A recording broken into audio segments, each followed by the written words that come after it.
陀佛，阿弥陀佛，阿弥陀佛，阿弥陀佛，阿弥陀佛，阿弥陀佛，阿弥陀佛，阿弥陀佛，阿弥陀佛，阿弥陀佛，阿弥陀佛，阿弥陀佛，阿弥陀佛，南无阿弥陀佛，南无阿弥陀佛，南无阿弥陀佛。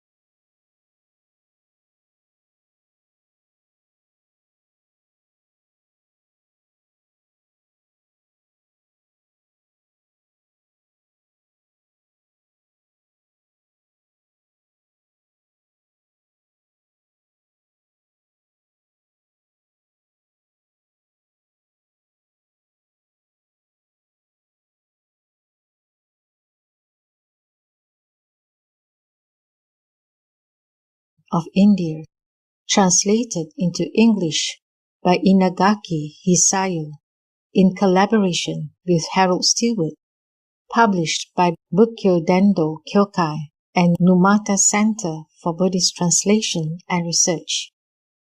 Verse for opening a sutra. The unsurpassed profound and wonderful Dharma is difficult to encounter in hundreds of millions of aeons.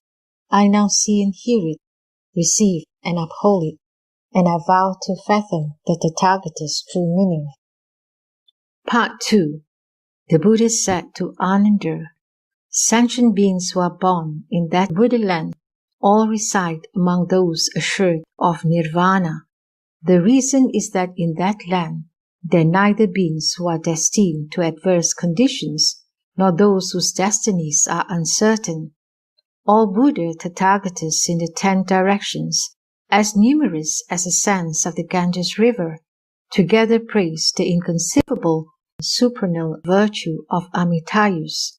All sentient beings who, having heard his name, rejoice in faith, think of him even once, and sincerely transfer the merit of virtuous practices to that land, aspiring to be born there, will attain birth and dwell in the stage of non-retrogression.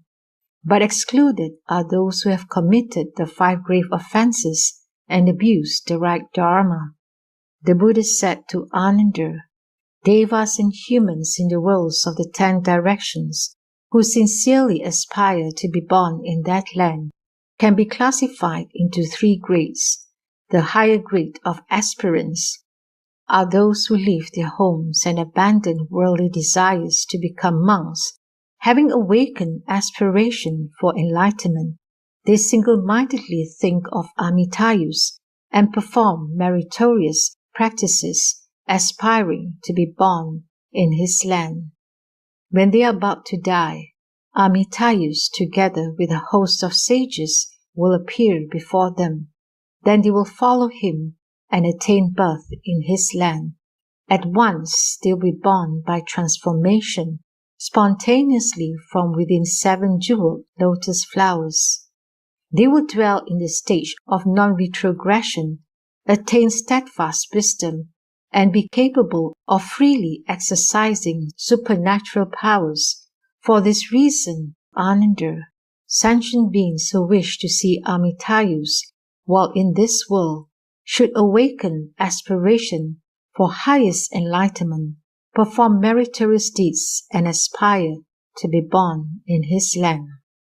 The Buddha said to Ananda, the middle grade of aspirants are the devas and humans in the worlds of the 10 directions who sincerely desire to be born in that land, although unable to become monks and cultivate much merit.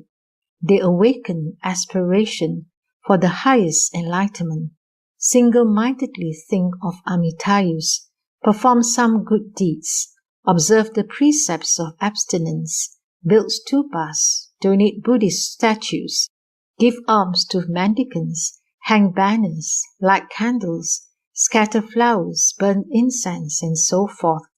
They transfer the merit of those practices to his land, aspiring to be born there. When they are about to die, Amitayus will manifest his transformed body, which is fully possessed of the same radiance and physical characteristics and marks as those of the real Buddha, and make it appear before them, together with a host of sages. Then they will follow this transformed Buddha and be born in the Pure Land, where they will dwell in the stage of non-retrogression. Their virtue and wisdom will be next to those of the higher grade of aspirants. The Buddha said to Ananda, the lower grade of aspirants are the devas and humans in the worlds of the 10 directions who sincerely desire to be born in that land. Although unable to do many meritorious deeds, they awaken aspiration for highest enlightenment and single-mindedly think of Amitayus even 10 times, desiring birth in his land. When they hear the profound Dharma, they joyfully accept it and do not entertain any doubt, and once they sincerely aspire to be born in that land. When they are about to die, they will see the Buddha in a dream. Those aspirants, too, will be born in the Pure Land. Their merit and wisdom will be next to those of the middle grade aspirants.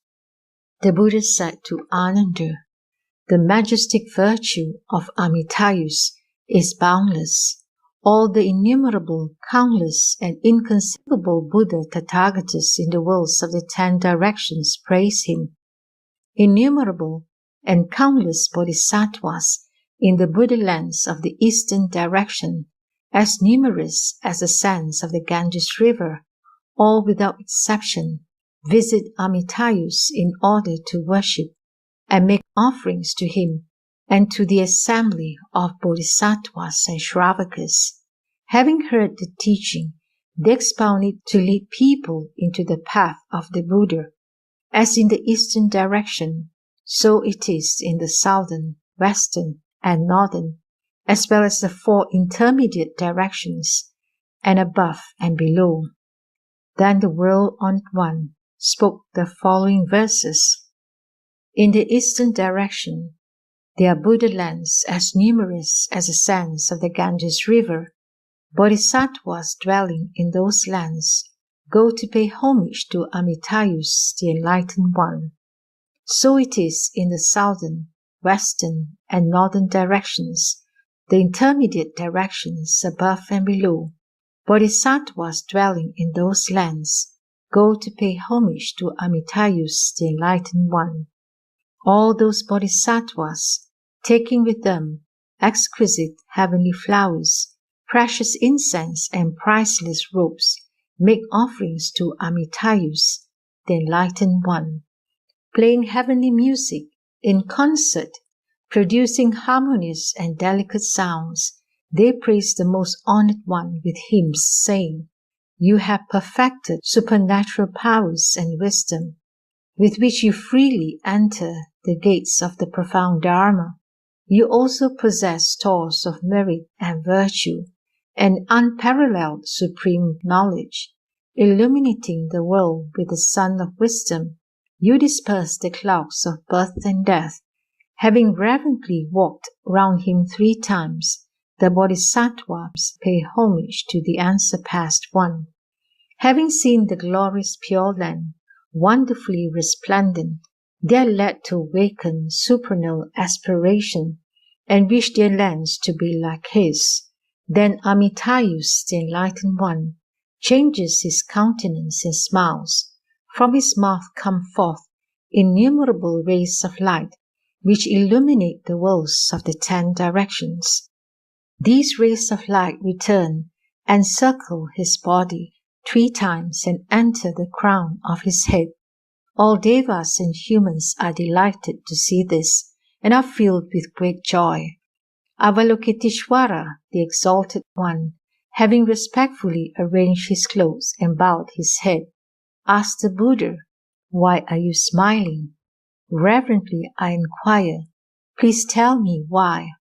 The Buddha's majestic voice was like thunder, producing wonderful sounds in the 8 qualities of voice.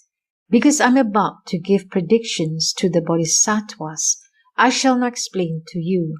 Listen carefully. I'm fully aware of the vows of the bodhisattvas who come from 10 directions. They seek to glorify their pure lands. After receiving my predictions, they will become Buddhas. While realizing that all dharmas are like a dream, an illusion, or an echo, they will fulfill their excellent vows and surely establish pure lands such as this. Knowing that dharmas are like a flash of lightning or a shadow, they'll pursue the bodhisattva path to its end and amass a store of merit. After receiving my predictions, they will become Buddhas.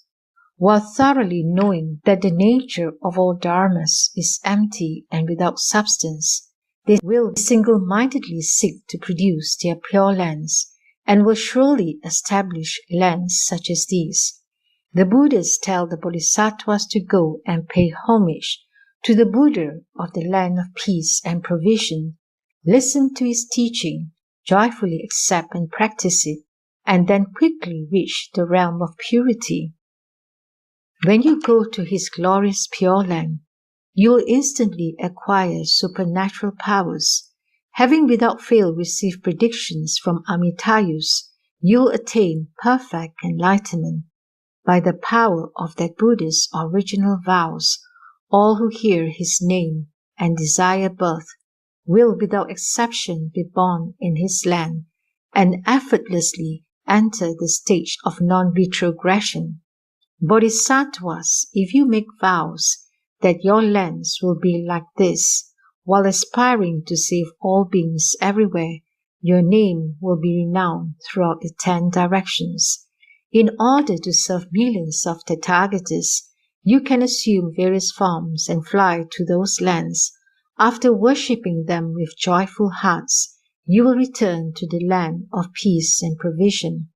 Without a store of good from former lives, one cannot hear this sutra, but those who have strictly observed the precepts can hear the right dharma. One who has met a world honored one in the past can accept this teaching. Such a person respectfully worships, hears, and upholds it, and rejoices so greatly as to dance. Arrogant, corrupt, and indolent people cannot readily accept this teaching, but those who have met Buddhas in their former lives rejoice to hear it. Neither Shravakas nor Bodhisattvas are able to know the sage's mind exhaustively. They are like those who are born blind and yet wish to guide others.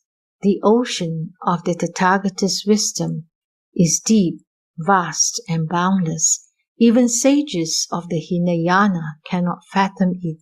Only the Buddha clearly knows it. Let us suppose that all human beings, without exception, have attained enlightenment, and with pure wisdom realize original emptiness. Even if they pondered the Buddha's wisdom for myriads of kalpas and expounded it with the utmost effort all through their lives, they would not come to exhaustive knowledge of it. The Buddha's wisdom is thus limitless and pure to its depths. To obtain human life is difficult in the extreme. To meet a Buddha in this world is also difficult. It is difficult too for a person to attain faith and wisdom. Once you have heard the Dharma, strive to reach its heart. If you have heard the Dharma and do not forget it, but adore and revere it with great joy, you are my good friend. For this reason, you should awaken aspiration for enlightenment. Even if the whole world is on fire, be sure to pass through it to hear the Dharma. Then you will surely enter the Buddha's enlightenment and everywhere deliver beings from the river of birth and death. The Buddha said to Ananda, all the bodhisattvas in the land of Amitayus will ultimately attain the stage of becoming a Buddha after one more life. Excepted are those who have made original vows for the sake of sentient beings, resolving to cultivate the merit of realizing their great vows to save all sentient beings. Ananda, each Shravaka in the Buddha land of Amitayus emits a light for 1 fathom around his body. The light of a bodhisattva shines 100 yojanas. There are 2 bodhisattvas who are the most dignified. Their majestic light reaches everywhere in the universe of 1,000 million worlds. Ananda asked, what are the names of those 2 bodhisattvas? The Buddha replied, one is called Avalokiteshvara and the other Mahastamaprapta. They have both performed bodhisattva practices in this world and at the end of their lives were born by transformation in that Buddha land. Ananda, the sentient beings born there are fully possessed the 32 physical characteristics of a great being, as well as perfect wisdom, with which they penetrate deeply into the nature of all dharmas and reach their subtle essence. Their supernatural powers know no obstruction, and their physical senses are sharp and clear. The bodhisattvas of lesser capacities attain 2 insights. Those with superior capacities attain innumerable merits through the insight into the non-arising of all dharmas. Those bodhisattvas will not be subject to rebirth in evil realms before they become Buddhas.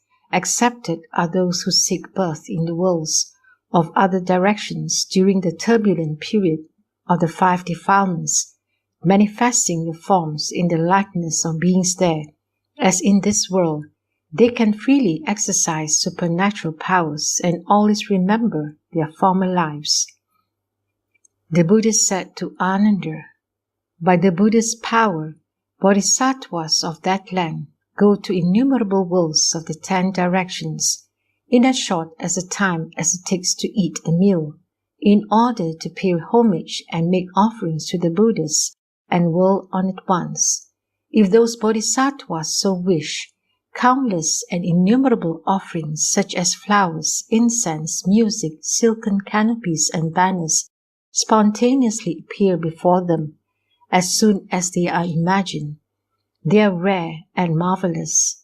Unlike anything in this world, they are accordingly offered to the assemblies of Buddhas, Bodhisattvas, and Shravakas. The flowers remain in the sky and gather into canopies. Their brilliance is dazzling, and their fragrance pervades everywhere.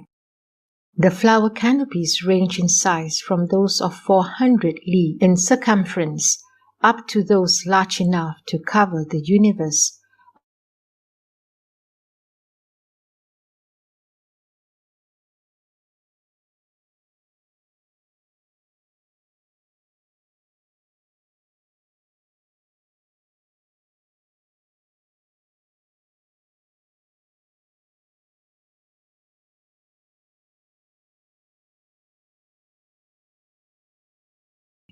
After thus worshipping the Buddhas, they quickly returned home to the Pure Land before their meal. The Buddha said to Ananda, when Amitayus preaches the Dharma to Shravakas and Bodhisattvas, they all assemble in the 7-jeweled lecture hall. There he fully expounds teachings of the way and proclaims the wonderful Dharma. The whole audience rejoices, comprehends, and attains enlightenment. At that time, a breeze spontaneously arises in each of the 4 directions and wafts over the jeweled trees, producing sounds of the pentatonic scales and causing innumerable exquisite flowers to fall like rain and scatter everywhere. Natural ways of glorification such as these are endlessly repeated. All the devas bring with them 100,000 flowers, pieces of aromatic wood, and thousands of musical instruments to use as offerings to the Buddha and the assembly of bodhisattvas and shravakas. They scatter flowers, diffuse perfumes everywhere, and play various kinds of music. They come and go in succession, giving way to each other.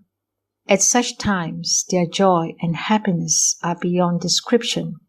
The Buddha said to Ananda, "The bodhisattvas born in that land expound the right dharma whenever appropriate, and because they are in accord with the wisdom of enlightenment, their expositions are infallible and free of error. In regard to the merits of things in that land, they have no thought of possession or attachment, whether going or coming, proceeding or remaining. Their hearts are unattached, their acts are in accordance with their will and are unrestricted, and they have no thought of discrimination. In them there is no idea of self or others, no idea of competition or dispute. With a heart of great compassion to benefit all living beings, and with tenderness and self-control, they bear no enmity or grudge against anyone. Free of mental hindrances, they are pure in mind and without indolence. Unbiased, noble-minded, sincere and tranquil, their hearts can revere, appreciate, and enjoy the Dharma. Having extinguished all evil passions, they are free of those tendencies that cause one to fall into evil realms. They have accomplished all the duties of a bodhisattva and are fully endowed with immeasurable virtues. Having reached deep meditation and gained supernatural powers, transcendent knowledge and wisdom, they are established in the 7 practices leading to enlightenment and are devoted to the Buddha Dharma. With the physical eye, they see clearly, discerning objects without error. The sight of the divine eye reaches everywhere without limit. With the Dharma eye, they observe and know thoroughly the teachings of the way. With the wisdom eye, they see truth and attain the other shore. With the Buddha eye, they completely realize the nature of dharmas, and with unhindered wisdom, they expound the Dharma to others. Although they observe with the eye of equality that the 3 worlds are empty and non-existent, they strive to learn the Buddha Dharma and acquire varied eloquence to rid living beings of affliction caused by the evil passions. Since all dharmas have arisen from suchness, the bodhisattvas see them as they really are, and know skillful means of speech that will develop good habits and destroy bad ones in living beings. They dislike circular talks, enjoying only right discourse on the Dharma. They cultivate roots of virtue, revere the path of the Buddha, and know that all dharmas are completely tranquil and non-existent. Their samsaric bodies and evil passions have been extinguished together with their remaining karmic tendencies. When they hear the profound Dharma, their minds are free of doubt and fear. They are always able to cultivate great compassion, which is deep and subtle, embracing everything like the sky and bearing all like the earth. Having reached the end of the single path, they have gone to the other shore. Since they have cut the net of doubt, wisdom arises in their minds. Within the Buddha Dharma, there is nothing that they do not comprehend. Their wisdom is like the ocean, and their samadhi is like the king of mountains. The light of their wisdom, being brilliant and pure, outshines the sun and moon. They are in complete possession of the pure, undefiled Dharma. They are like the Himalayas because the brilliance of their virtues is reflected evenly and clearly. They are like the great earth because they have no discriminative thoughts such as pure or impure, beautiful or ugly. They are like pure water because they wash away afflictions and defilements.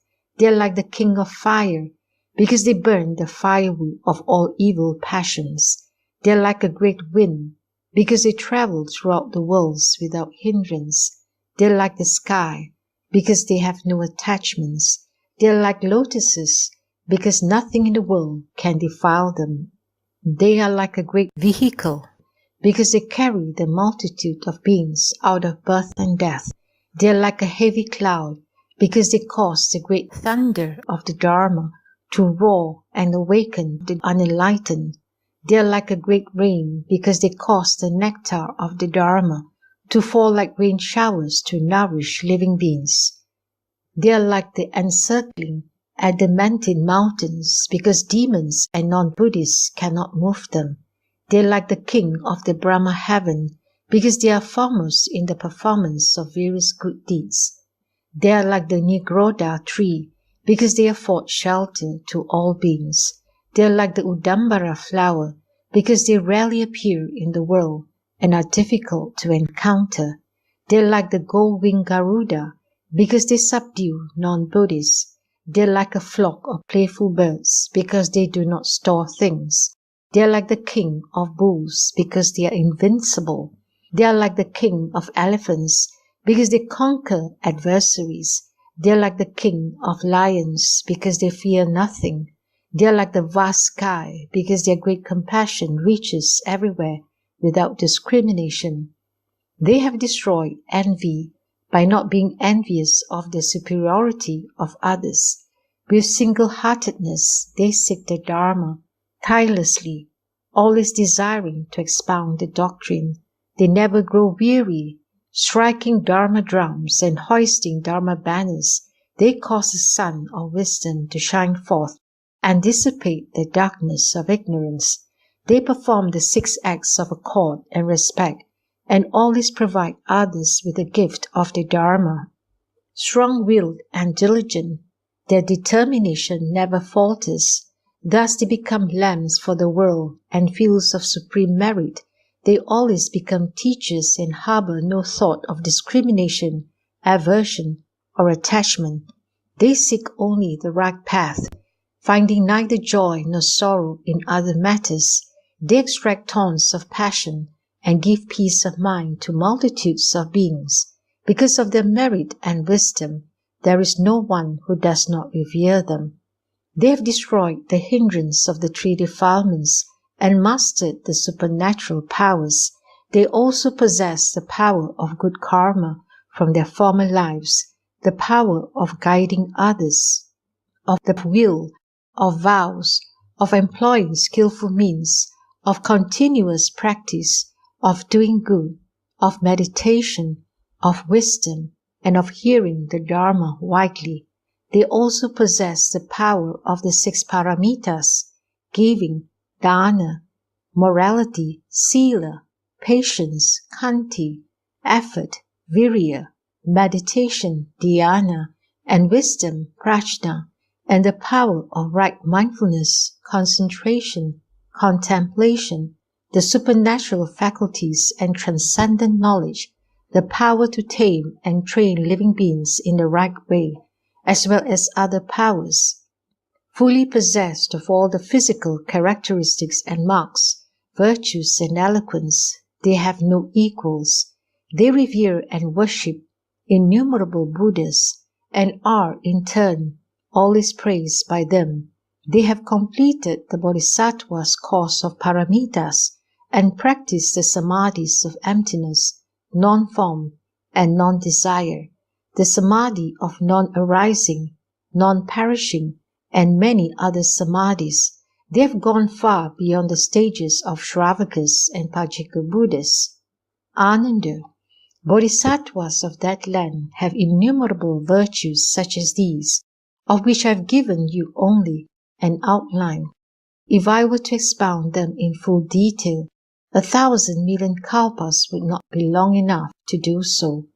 The Buddha said to the Bodhisattva, Maitreya, and to devas and humans, the virtue and wisdom of Shravakas and Bodhisattvas in the land of Amitayus are indescribable. That land is sublime, blissful, serene, and pure. Why do you not diligently practice good? Reflect on the naturalness of the way and realize that it is above all discrimination and is boundlessly pervasive. You should each make a great effort to attain it, strive to escape from samsara, and be born in the land of peace and provision. Then the causes of the 5 evil realms having been destroyed, they will naturally cease to be, and so you will progress unhindered in your pursuit of the way. The Pure Land is easy to reach, but very few actually go there. It rejects no one, but naturally and unfailingly attracts beings. Why do you not abandon worldly matters and strive to enter the way? If you do, you will obtain an infinitely long life and one of limitless bliss. People of the world, being weak in virtue, engage in strife over matters that are not urgent. In the midst of abject wickedness and extreme afflictions, they painstakingly toil for their living, whether noble or corrupt, rich or poor, young or old, male or female. All people worry about wealth and property. In this there is no difference between rich and poor. Both have their anxieties. Groaning in dejection and sorrow, they pile up thoughts of anguish, or, driven by inner urges, they run wildly in all directions and thus have no time for peace and rest. For example, if they own fields, they are concerned about them. If they have houses, they worry about them. They are also anxious about their 6 domestic animals, such as cows and horses, about their male and female servants, money, wealth, clothes, food, and furnishings. With deepening troubles, they sigh repeatedly, and anxiety increasingly torments and terrifies them. Sudden misfortune may befall them. All their possessions may be destroyed by fire, swept away by floods, plundered by robbers, or seized by adversaries or creditors. Then gnawing grief afflicts them and incessantly troubles their hearts. Anger seizes their minds, keeps them in constant agitation, increasingly tightens its grip, hardens their hearts, and never leaves them. When their lives end in such agonizing conditions, they must leave everyone and everything behind. Even nobles and wealthy people have these worries. With much anxiety and fear, they endure such tribulations. Breaking out in cold sweats or fevers, they suffer unremitting pain. The poor and the unprivileged are constantly destitute. If, for example, they have no fields, they are unhappy and want them.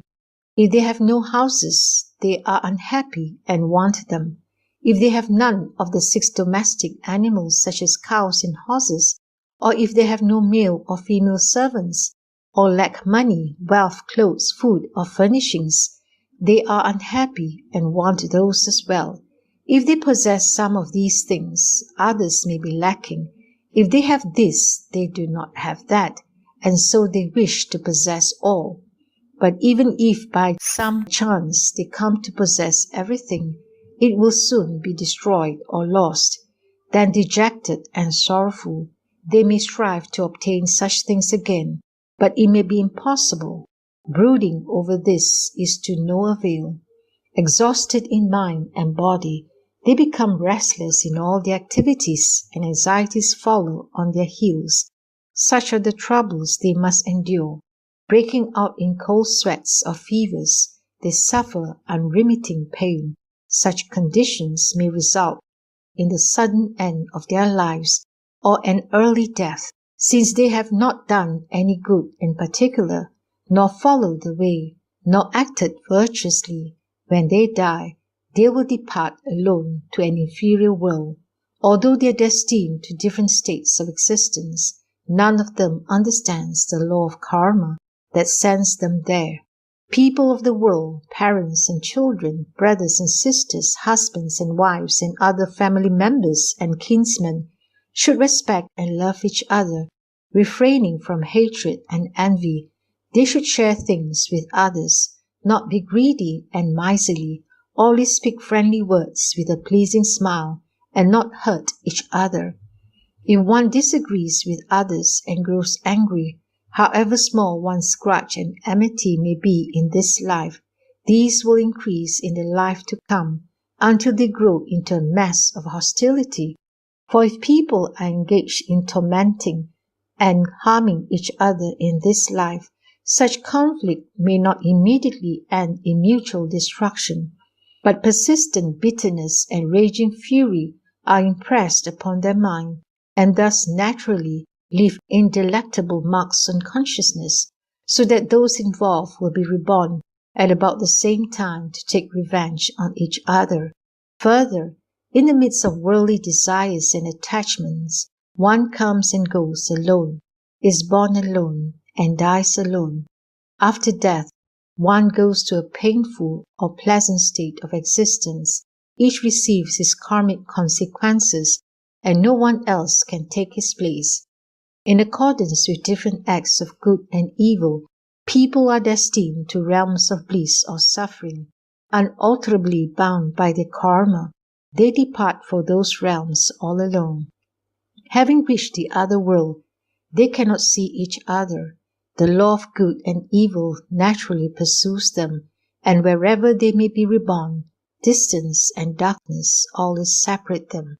Since their paths of karma are different, it is impossible to tell the time of their reunion, and is difficult to meet again. Can they ever see each other once more? Why do they not abandon all worldly involvements and strive, while they are strong and healthy, to pursue good and diligently seek deliverance from samsara? If they do, they will be able to attain infinite life. Why do they not seek the way? What is there in this world that should be longed for? What pleasure is there that ought to be sought after? Thus people of the world do not believe in pursuing good and receiving its reward, or in practicing the way and attaining enlightenment. Neither do they believe in transmigration and retribution for evil acts, or reward for good ones, such as obtaining merit by helping others. Believing that these do not exist, they totally reject such view. Further, by so doing, they cling to their own views more tenaciously. Later generations learn from previous ones to act likewise. Fathers perpetuating their wrong views pass them on to their children. Since parents and grandparents from the beginning do not do good deeds, were ignorant of the way, committed foolish acts, and were benighted, insensitive, and callous, their descendants are now unable to realize the truth of birth and death and the law of karma. There is no one to tell them about this. Nobody seeks to know the cause of fortune and misfortune, happiness and misery, although these states result from such acts. The reality of birth and death is such that the sorrow of parting is mutually felt by all generations. A father cries over the deaths of his children. Children cry over the death of their father. Brothers, sisters, husbands, and wives mourn each other's deaths. According to the basic law of impermanence, whether death will occur in order of seniority or in the reverse order is unpredictable. All things must pass. Nothing stays forever. Few believe this, even if someone teaches and exhorts them, and so the stream of birth and death continues everlastingly. Because they are stupid and callous, such people do not accept the teachings of the Buddha. They lack forethought and only wish to satisfy their own desires. They are deluded by their passionate attachments, unaware of the way, misguided and trapped by anger and enmity, and intent on gaining wealth and gratifying their carnal desires like bulls. And so, unable to follow the way, they are again subject to suffering in evil realms in an endless cycle of birth and death. How miserable and pitiable this is! In the same family, when one of the parents, children, brothers, sisters, or the husband or wife dies, those surviving mourn over the lost, and the attachment to the deceased persists. Deep sorrow fills their hearts, and grief-stricken, They mournfully think of the departed. Days pass and years go by, but their distress goes on. Even if someone teaches them the way, their minds are not awakened. Brooding over fond memories of the dead, they cannot rid themselves of attachment. Being ignorant, inert, and illusion-bound, they are unable to think deeply, keep their self-composure, practice the way with diligence, or disassociate themselves from worldly matters. As they wander here and there, they come to their end and die before entering on the way. Then what can be done for them? Because they are spiritually defiled, deeply troubled, and confused, people indulge their passions. Hence many are ignorant of the way, and few realize it. Everyone is restlessly busy, having nothing on which to rely, whether moral or corrupt, of high or low rank, rich or poor, noble or base. All are preoccupied with their own work. They entertain venomous thoughts, creating a widespread and dismal atmosphere of malevolence. Subversive activities are planned, contrary to the universal law and the wishes of the people. Injustice and vice inevitably follow and are allowed to run their course unchecked until all evil karma accumulates to the limit. Before they expect their lives to end, people meet sudden death and fall into evil realms, where they will suffer excruciating torments for many lives. They will not be able to escape for many thousands of kotis of kalpas. How indescribably painful, how pitiable this is. The Buddha said to Bodhisattva Maitreya and to devas and humans, I have told you the truth about people of the world. Such being their mode of life, they are unable to enter the way. Therefore, you should think deeply and try to avoid various evil acts. Choose the good and diligently practice it. A life of addiction to desires or a life of pomp and vainglory cannot last long. All must pass. There is nothing you can really enjoy. Since you have encountered a Buddha in this world, you should assiduously practice the way. Anyone who sincerely desires birth in the land of peace and bliss is able to attain purity of wisdom and supremacy in virtue. You should not follow the urges of the passions, break the precepts, or fall behind others in the practice of the way. If you have doubts and are not clear about my teaching, ask me, the Buddha, about anything, and I shall explain it to you.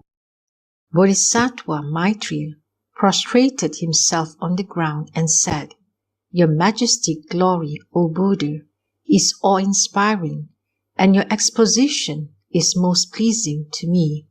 Having heard your teaching, I feel deeply that people of the world are just as you have described. Your compassionate revelation of the Great Way has opened our eyes and ears, awakening us to liberation. Those who have heard your teachings are all filled with joy. Devas, humans, and lesser beings, including even those that crawl, have all been blessed by your compassionate guidance and have thereby attained deliverance from suffering and affliction.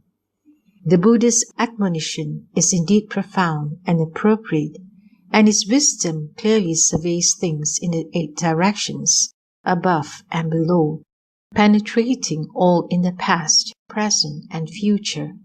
Our liberation in the present life is entirely due to the Buddha's perseverance and painstaking efforts in his former lives when he was seeking the way. His benevolence covers the whole world, and the extent of his merit is majestic and glorious. His light penetrates to the utmost ends of space and guides people to nirvana. He reveals the sutras, destroys wrong views, and subdues demons. Thus his influence extends boundlessly in the 10 directions. The Buddha is a king of the Dharma.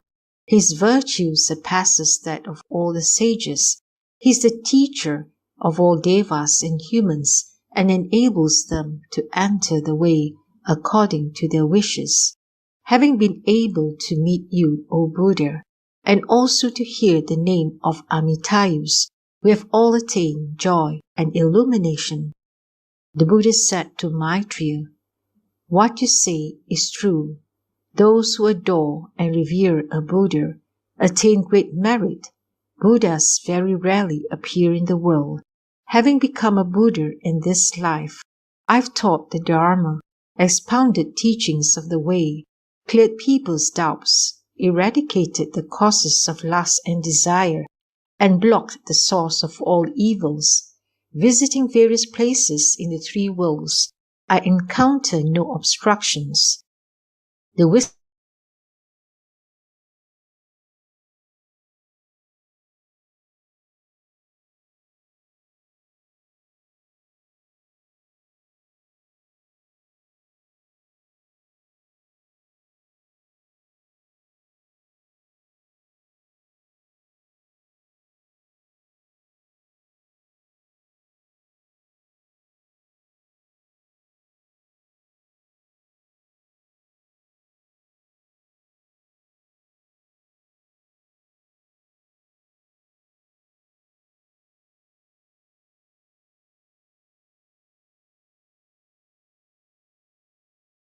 immemorial. You and all the devas and humans in the 10 directions and the 4 groups of followers have been floundering in the 5 realms of samsara, undergoing indescribable troubles and afflictions. Until you were born in this life, you too underwent endless cycles of birth and death. Now you have encountered a Buddha, listened to his expositions of the Dharma, and been able to learn about Amitayus. What pleasure and joy this is for you and me to share. I share the joy with you. It is time for all to seek deliverance from the pains of birth, sickness, old age, and death. Outflows of depravity and defilement are everywhere, and there is nothing in which you can find true joy. You should resolutely do worthy deeds with propriety, strive to do more good, control and purify yourselves, wash away the mental defilements, be sincere in word and deed, and allow no contradiction between what you think and what you do. Seek your own liberation, and then turn to saving others. Straightforwardly aspire to be born in the Pure Land and accumulate roots of virtue. However hard you may practice in this life, it can only be for a short while. In the life to come, you'll be born in the land of Amitayus and enjoy endless bliss there. Being forever in accord with the way, you will no longer be subject to birth and death, and be free of the afflictions caused by greed, anger, and ignorance.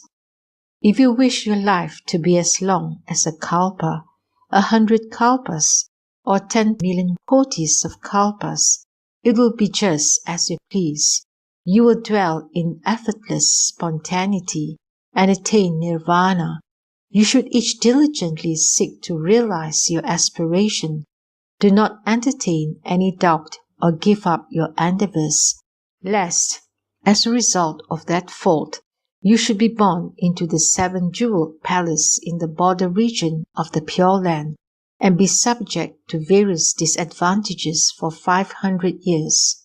Maitreya said to the Buddha, "Having received your considerate admonition, we will diligently practice the way and follow your teaching. We will not allow any doubt to arise."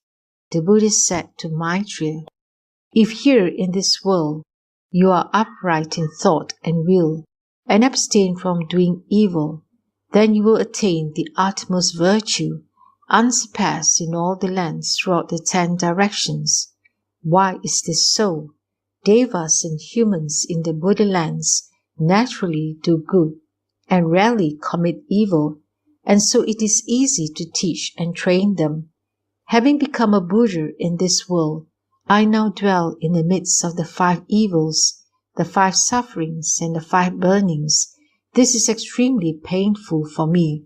I will teach multitudes of beings, making them abandon the 5 evils, avoid the 5 sufferings, and escape from the 5 burnings.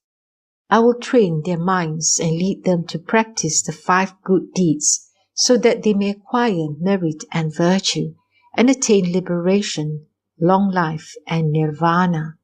The Buddha continued, what are the 5 evils? What are the 5 sufferings? What are the 5 burnings? What is the way to extinguish the 5 evils and lead people to practice the 5 good deeds, so that they may acquire merit and virtue, and attain liberation, long life, and nirvana?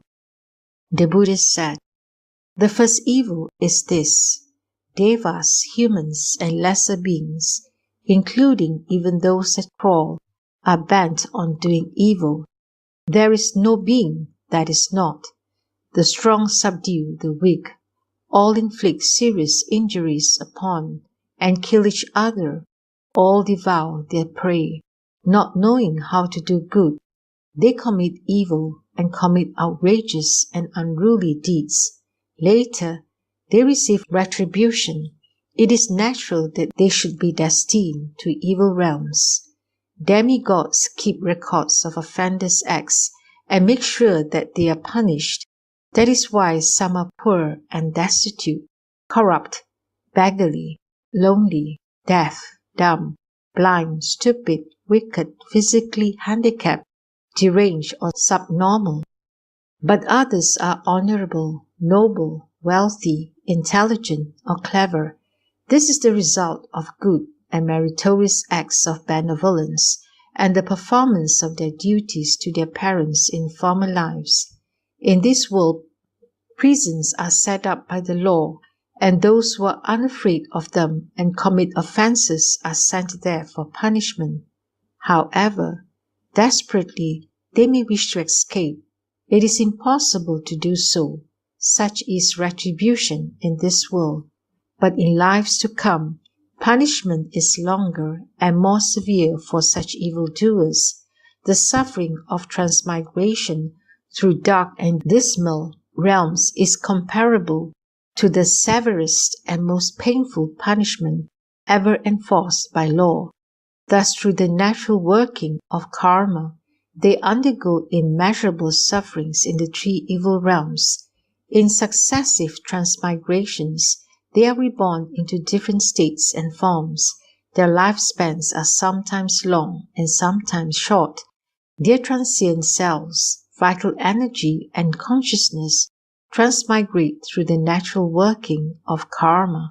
Although each individual is reborn alone, those bound by common karma come to be bound together and take revenge upon each other. So this condition persists endlessly, and until the effect of the evil karma is exhausted, there is no possibility of avoiding their enemies. Floundering in samsara, they have no chance of escape or of attaining liberation. The pain that they must undergo is indescribable. Since this law naturally obtains everywhere between heaven and earth, even if good or evil acts do not immediately bring about reward or retribution, they will certainly result in them sooner or later. This I call the first great evil, the first suffering, and the first burning. Those afflictions are such that they are comparable to a huge fire burning people alive. If, in the midst of this, one controls one's thoughts with single-mindedness, does worthy deeds with proper demeanor, commits no evil and performs only good, then with the merit and virtue acquired, one reaches liberation and is able to escape from this world, be reborn in heavenly realms, and finally reach nirvana. This is the first great good. The Buddha continued, the second evil is that people of this world, parents, children, brothers and sisters, family members, husbands and wives, all lack moral principles, break laws, conduct themselves arrogantly, commit licentious and unruly acts, pursue their own pleasures, enjoy themselves as they will, and deceive each other. What they think contradicts what they say. They speak without sincerity, flatter others with deceitful intention, frown upon others with artful words, envy the reputation of sages, abuse the virtuous, and entrap people by dishonest means. Masters are unwise in appointing retainers who, exploiting the situation, seek every opportunity for trickery and deceit. Rulers, being unrighteous, are deceived by ministers and foolishly remove loyal and faithful subjects. This is contrary to the will of heaven. Ministers betray their rulers, children deceive their parents, brothers, sisters, husbands, wives, kinsmen, and friends deceive each other. They harbor greed, anger, and ignorance, and desiring many possessions, seek their own advantage. All people are the same at heart, whether they are people of high and honorable positions or of lower and despised classes. They bring their homes and themselves to ruin and recklessly destroy their kindred. Although they are family members, friends, villagers, townspeople, ignorant and vulgar groups working together, all seek to gain their own benefit, therefore incurring the anger and enmity of others. When people grow rich, they become miserly and uncharitable, greedily attached to their wealth. They toil with mind and body to retain it.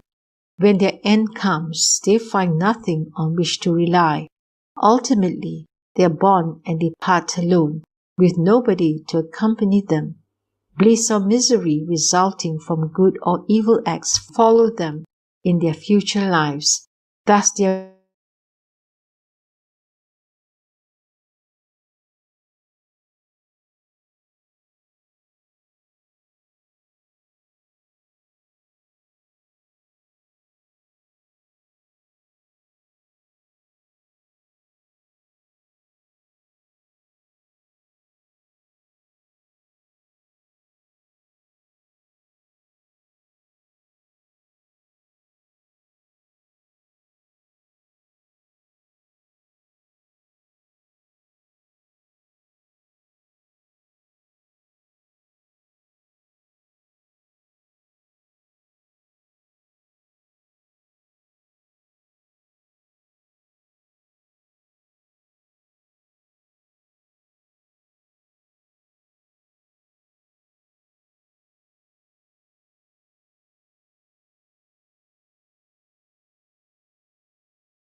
Sutra on the Buddha of Infinite Life, delivered by Shakyamuni Buddha, translated into Chinese during the Chao Wei dynasty by Tripitaka Master Sanghavarman of India, translated into English by Inagaki Hisayo in collaboration with Harold Stewart, published by Bukkyo Dendo Kyokai and Numata Center for Buddhist Translation and Research. Verse for opening a sutra. The unsurpassed, profound, and wonderful Dharma is difficult to encounter in hundreds of millions of aeons. I now see and hear it, receive and uphold it, and I vow to fathom the Tathagata's true meaning. Thus have I heard. At one time, the Buddha was staying on Vulture Peak in Rajagraha with a large company of 12,000 monks. They were all great sages who had already attained supernatural powers. Their names included the following: Venerable Ajnata Kundanya, Venerable Asvajit, Venerable Vaspa, Venerable Mahanama, Venerable Bhadrajit, Venerable Vimala, Venerable Yashodeva, Venerable Subahu, Venerable Purnaka, Venerable Gavampati, Venerable Uruvela Kashyapa, Venerable Gaya Kashyapa, Venerable Nadi Kashyapa, Venerable Maha Kashyapa, Venerable Shariputra, Venerable Mahamogalyana, Venerable Kapina, Venerable Maha Kaustila, Venerable Maha Katyayana, Venerable Maha Chunda, Venerable Purna Maitri Putra, Venerable Aniruddha, Venerable Vivata, Venerable Kimpila, Venerable Amogaraja,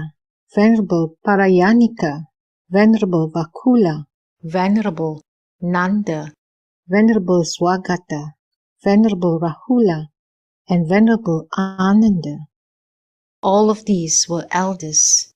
Mahayana bodhisattvas also accompanied the Buddha, including all those of this auspicious kalpa, such as Bodhisattva Samantabhadra, Bodhisattva Manjusri, and Bodhisattva Maitreya. There were also the 16 lay bodhisattvas such as Bhadrapala, as well as Bodhisattva Profound Thought, Bodhisattva Wisdom of Faith, Bodhisattva Emptiness, Bodhisattva Bloom of Supernatural Power, Bodhisattva Hero of Light, Bodhisattva Superior Wisdom, Bodhisattva Banner of Wisdom, Bodhisattva Tranquil Ability, Bodhisattva Wisdom of Vows, Bodhisattva Sweet-Smelling Elephant, Bodhisattva Hero of Treasures, Bodhisattva Dwelling in the Center, Bodhisattva Practice of Restraint, and Bodhisattva Emancipation.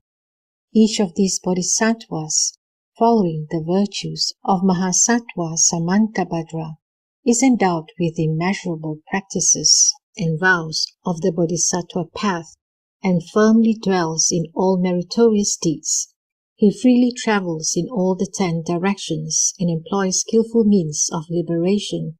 He enters the treasury of the Dharma of the Buddhas and reaches the other shore. Throughout the innumerable worlds, he attains enlightenment. First dwelling in the Tushita heaven, he proclaims the true Dharma. Having left the heavenly palace, he descends into his mother's womb. Soon after he is born, from her right side, he takes 7 steps. As he does so, an effulgence illuminates everywhere in the 10 directions, and innumerable Buddha lands quake in 6 ways. Then he utters these words: I shall become the most honored one in the world. Shakra and Brahma reverently attend him, and heavenly beings adore and worship him. He shows his ability in calculation, writing, archery, and horsemanship. He is also conversant with the divine arts and well read in many volumes. In the field outside the palace, he trains himself in the martial arts, and at court he shows that he also enjoys the pleasures of the senses. When he first encounters old age, sickness, and death, he realizes the impermanence of the world. He renounces his kingdom, wealth, and throne, and goes into the mountains to practice the way. After sending back the white horse that he has been riding, together with the jeweled crown and ornaments that he has been wearing, he takes off his magnificent clothes and puts on a Dharma robe. He cuts his hair and shaves his beard, sits upright under a tree, and strives at ascetic practices for 6 years in accord with the traditional way. Since he has appeared in the world of the 5 defilements, he behaves as the multitude. and as his body appears dirty, he takes a bath in the golden river. As a god bends a branch down toward him, he is able to climb up the river bank. A divine bird follows him closely to the seat of enlightenment, Bodhimanda. A deva takes the form of a youth, and perceiving a favorable sign, respectfully presents him with the auspicious grass. The bodhisattva compassionately accepts it, spreads it under the Bodhi tree, and sits upon it with his legs crossed. He emits a great flood of light to inform Mara of this. Mara and his army come to attack and tempt him, but he brings them under control with the power of wisdom and makes them all surrender. Then he attains the supreme Dharma and realizes highest, perfect enlightenment, Anuttara Sankhya Sambodhi. As Shakra and Brahma request him to turn the wheel of the Dharma, the Buddha visits various places and preaches the Dharma. In his thunderous voice, he beats the Dharma drum, blows the Dharma conch, brandishes the Dharma sword, hoists the Dharma banner, rolls the Dharma thunder, hurls the Dharma lightning, brings the Dharma rain, and bestows the Dharma gift. At all times he awakens the world with the sound of the Dharma. His light illuminates countless Buddha lands, causing the entire world to quake in 6 ways. It encompasses Mara's realm, shaking his palace, so that he and his host become frightened and surrender. The Bodhisattva tears asunder the net of evil, destroys wrong views, removes afflictions, flushes the gutters of desire, protects the Dharma castle, opens the Dharma gate, washes off the grime of the passions, and reveals the pure white Dharma. He unifies everything in the Buddha Dharma and thus proclaims the right teaching. He enters the town to beg alms. He accepts even rich food to enable the donors to accumulate merit and also to show that he is a field of virtue. Wishing to expound the Dharma, he smiles and so cures the 3 pains with various Dharma medicines. He teaches that the aspiration for enlightenment, bodhicitta, has immeasurable merit, and by giving predictions to bodhisattvas, he enables them to attain Buddhahood. He demonstrates that he passes into nirvana, but endlessly brings sentient beings to liberation. In removing their defilements, planting various roots of virtue, and attaining excellent merit, he displays wonderful and inconceivable works. Furthermore, each of the bodhisattvas in the assembly is able to visit various Buddha lands and expound teachings of the way. His manner of practice is pure and undefiled, just as a magician with his perfect skill can create at will various illusions, including images of a man or a woman. So the bodhisattva, having thoroughly learned all the methods of liberation and attained serene awareness of reality, can freely teach and transform beings. He manifests himself everywhere in innumerable Buddha lands, performing acts of compassion for sentient beings tirelessly and with diligence. He has thus obtained complete mastery of all such methods of liberation. He is thoroughly conversant with the essentials of the sutras for bodhisattvas, and as his fame spreads everywhere, he guides sentient beings throughout the 10 directions. All Buddhas remember him and give him their protection. He has already dwelt in all the Buddhas' abodes and performed all the deeds of the great sage. He proclaims the Tathagata's teachings, acts as a great master for other bodhisattvas, and with profound samadhi and wisdom guides multitudes of beings. With penetrating insight into the essential nature of dharmas, he discerns different aspects of living beings and closely watches over all the worlds. In making offerings to the Buddhas, he manifests transformed bodies like flashes of lightning. Having well learned the extensive wisdom of fearlessness in preaching, and having realized the illusory nature of dharmas, he destroys Mara's net and unties all the bonds of passion. He rises above the stages of Shravakas and Pacceka Buddhas and attains the samadhis of emptiness, non-form, and non-desire. He skillfully provides expedient means and thus reveals three distinct teachings. Then for those of the middle and lower stages, he demonstrates his passing into nirvana, but in reality he is non-active and non-acquisitive, and being aware that dharmas in themselves neither rise nor perish, he realizes that they are of absolute equality. He has attained innumerable dharanis and 100,000 samadhis and various kinds of spiritual faculties and wisdom. With the meditation of vast and universal tranquility, he enters deeply into the Dharma treasury for bodhisattvas. After attaining the Buddha Garland Samadhi, he proclaims and expounds all the sutras. While dwelling deep in meditation, he visualizes all the innumerable Buddhas and in an instant visits every one of them. By elucidating and teaching the ultimate truth to sentient beings, he delivers them from the state of extreme pain, from the conditions in which suffering is so great as to prevent people from finding time for Buddhist practices, and also from the conditions in which suffering is not so great as to prevent them from doing so. Having attained the Tathagata's thorough knowledge and eloquence, he has fluent command of languages with which he enlightens all beings. He is above all worldly affairs, and his mind, always serene, dwells on the path of liberation. This gives him complete control over all dharmas. Without being asked to do so, he becomes a good friend to each of the multitude of beings and carries their heavy karmic burdens on his back. He upholds the Tathagata's profound Dharma treasury and protects the seeds of Buddhahood so that they may continue to multiply.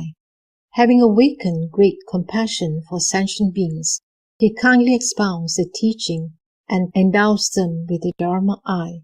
He blocks the paths to the three evil realms, opens the gate of virtue, and without waiting for their request, provides beings with the Dharma. He does this for the multitude of beings just as a dutiful son loves and respects his parents. He indeed looks upon sentient beings as his own self. With such roots of virtue, all the bodhisattvas in the assembly had reached the shore of liberation. They had acquired the Buddha's immeasurable merit and attained the sacred, pure, and inconceivable wisdom. Incalculable bodhisattvas and mahasattvas such as these assembled there all at once. At that time, all the senses of the world-honored one radiated joy. His entire body appeared serene and glorious, and his august countenance looked most majestic. Having perceived the Buddha's holy intention, Venerable Ananda rose from his seat, bared his right shoulder, prostrated himself, and joining his palms in reverence said to the Buddha, "World-honored one, today all your senses are radiant with joy, your body is serene and glorious, and your august countenance is as majestic as a clear mirror, whose brightness radiates outward and inward. The magnificence of your dignified appearance is unsurpassed and beyond measure. I've never seen you look so superb and majestic as today. With respect, great sage, this thought has occurred to me. Today the world-honored one dwells in the rare and marvelous Dharma. Today the world hero dwells in the Buddha's abode. Today the world-eye concentrates on the performance of the leader's duty.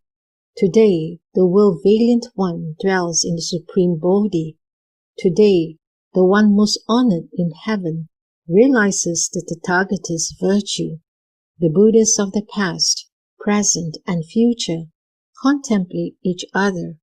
How can this present Buddha not contemplate the other Buddhas?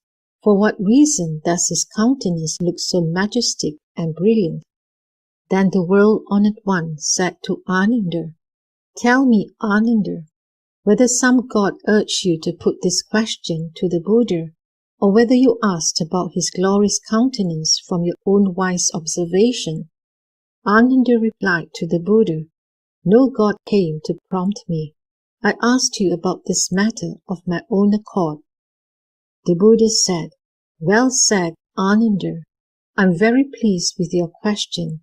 You have shown profound wisdom and subtle insight in asking me this wise question out of compassion for sentient beings. As the Tathagata, I regard beings of the three worlds with boundless great compassion. The reason for my appearance in the world is to reveal teachings of the way and save multitudes of beings by endowing them with true benefits. Even in countless millions of kalpas, it is difficult to come upon and meet a Tathagata. It is as difficult as seeing an Udambara flower, which blooms very rarely. Your question is of great benefit and will enlighten all heavenly and human beings. Ananda, you should realize that the Tathagata's perfectly enlightened wisdom is unfathomable, capable of leading innumerable beings to liberation, and that his penetrating insight cannot be obstructed. With just one meal, he is able to live for 100,000 kotis of kalpas, or an incalculable and immeasurable length of time, or beyond. Even after that lapse of time, his senses will still be radiant with joy and show no signs of deterioration. His appearance will not change, and his august countenance will look just the same. The reason for this is that the Tathagata's meditation and wisdom are perfect and boundless, and he has attained unrestricted power over all dharmas. Ananda, listen carefully. I shall now expound the Dharma. Ananda replied, "Yes, I will. With joy in my heart, I wish to hear the Dharma." The Buddha said to Ananda, "In the distant past, innumerable, incalculable, and inconceivable kalpas ago, a Tathagata named Dipankara appeared in the world, having taught and freed innumerable beings and led them all along the way of enlightenment. He passed into nirvana. Next appeared a Tathagata named Far-reaching Illumination. After him came Moonlight, and then Sandalwood Incense, King of Beautiful Mountains, Crown of Mount Sumeru, Brilliant Light Mount Sumeru, Color of the Moon, Bright Recollection, Free of Defilement, Non-Attachment, Dragon Deva, Nocturnal Light, Peaceful and Brilliant Peak, Immovable Ground, Exquisite Pearl Flower, Golden Pearl Luster, Gold Treasury, Flaming Light, Fury Origin, Earth Shaking, Image of the Moon, Sound of the Sun, Flower of Freedom, Glorious Light, Miraculous Power of the Ocean of Enlightenment, Water Light, Great Fragrance, Free of Dust and Defilement, Abandoning Enmity, Flame of Jewels, Beautiful Peak, Heroic Stance, Merit-possessing Wisdom, Outshining the Sun and Moon, Bird Light of the Sun and Moon, Supreme Bird Light, Highest Peak, Flower of Enlightenment, Brightness of the Moon, Sunlight, King of the Colors of Flowers, Moonlight on the Water, Dispelling the darkness of ignorance, Practice of removing hindrances, Pure Faith, Storehouse of good majestic glory, Wisdom of the Dharma, Voice of the Phoenix, Roar of the Lion, Cry of the Dragon, and Dwelling in the World. All these Buddhas have already passed into Nirvana. Then there appeared a Buddha named Lokeshvararaja, the Tathagata, Arhat, fully enlightened one, possessed of wisdom and practice, well gone one, knower of the world, unsurpassed one, tamer of beings, teacher of gods and humans, and enlightened, world-honored one. At that time, there was a king who, having heard the Buddha's exposition of the Dharma, rejoiced in his heart and awakened aspiration for highest, perfect enlightenment. He renounced his kingdom and throne and became a monk named Dharmakara. Having superior intelligence, courage, and wisdom, he distinguished himself in the world. He went to see the Tathagata Lokeshvara Raja, knelt down at his feet, walked around him 3 times, keeping him always on his right, prostrated himself on the ground, and putting his palms together in worship, praised the Buddha with these verses. The shining face of the Buddha is glorious. Boundless is his magnificence. Radiant splendor such as his is beyond all comparison. The sun, the moon, and the money gem, though shining with dazzling brightness, are completely dim and obscure, as if they were a pile of ink sticks. The countenance of the Tathagata is beyond compare in the whole world. The great voice of the Enlightened One resounds throughout the 10 directions. His morality, learning, endeavor, absorption in meditation, wisdom, and magnificent virtues have no equal. They are wonderful and unsurpassed. He meditates deeply and directly on the oceanic Dharma of all Buddhas. He knows its depths and breadth, and penetrates to its farthest end. Ignorance, greed, and anger are forever absent in the world-honored one. He is the lion, the most valiant of all men. His glorious virtue is unlimited. His meritorious achievements are vast.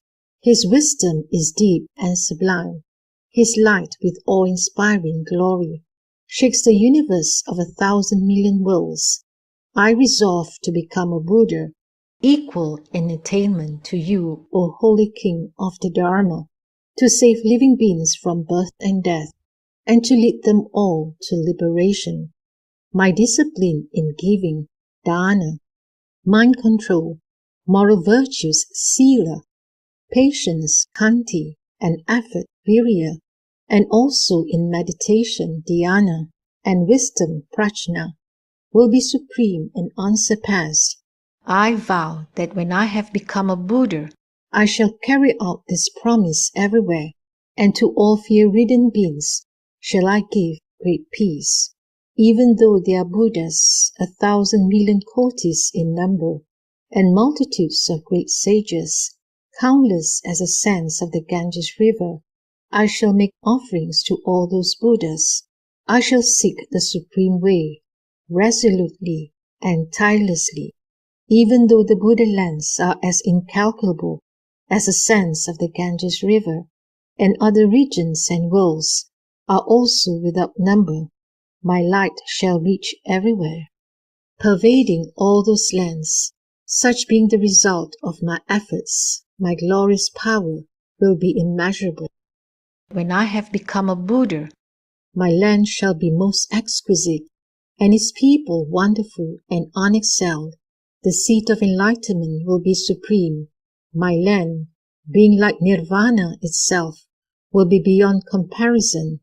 I take pity on living beings and resolve to save them all. Those who come from the 10 directions will find joy and serenity of heart. When they reach my land, they shall dwell in peace and happiness. I beg you, the Buddha, to become my witness and to vouch for the truth of my aspiration. Having now made my vows to you, I will strive to fulfill them. The world-honored ones in the 10 directions have unhindered wisdom.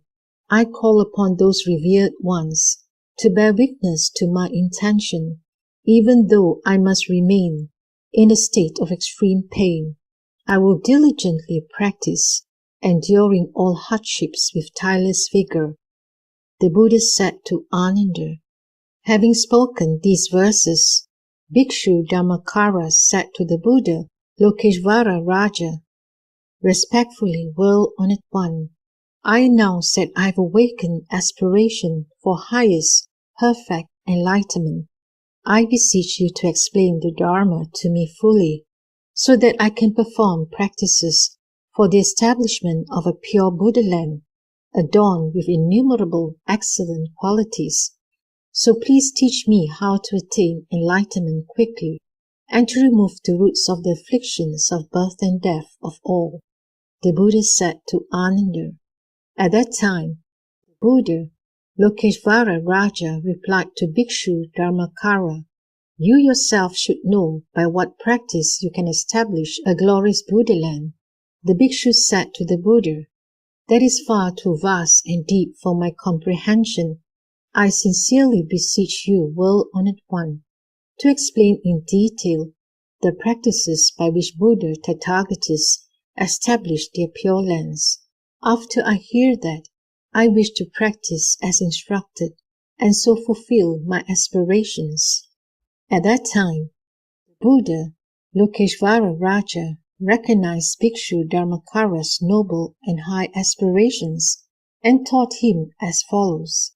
If, for example, one keeps on bailing water out of a great ocean with a pint measure, one will be able to reach the bottom after many kalpas and then obtain rare treasures. Likewise, if one sincerely, diligently, and unceasingly seeks the way, one will be able to reach one's destination. What vow is there that cannot be fulfilled? Then Buddha, Lokeshvara Raja explained in detail the greater and lesser aspects of the 210 kotis of Buddha lands, together with the good and evil natures of heavenly and human beings living there. He revealed them all to the Bhikshu, just as he had requested.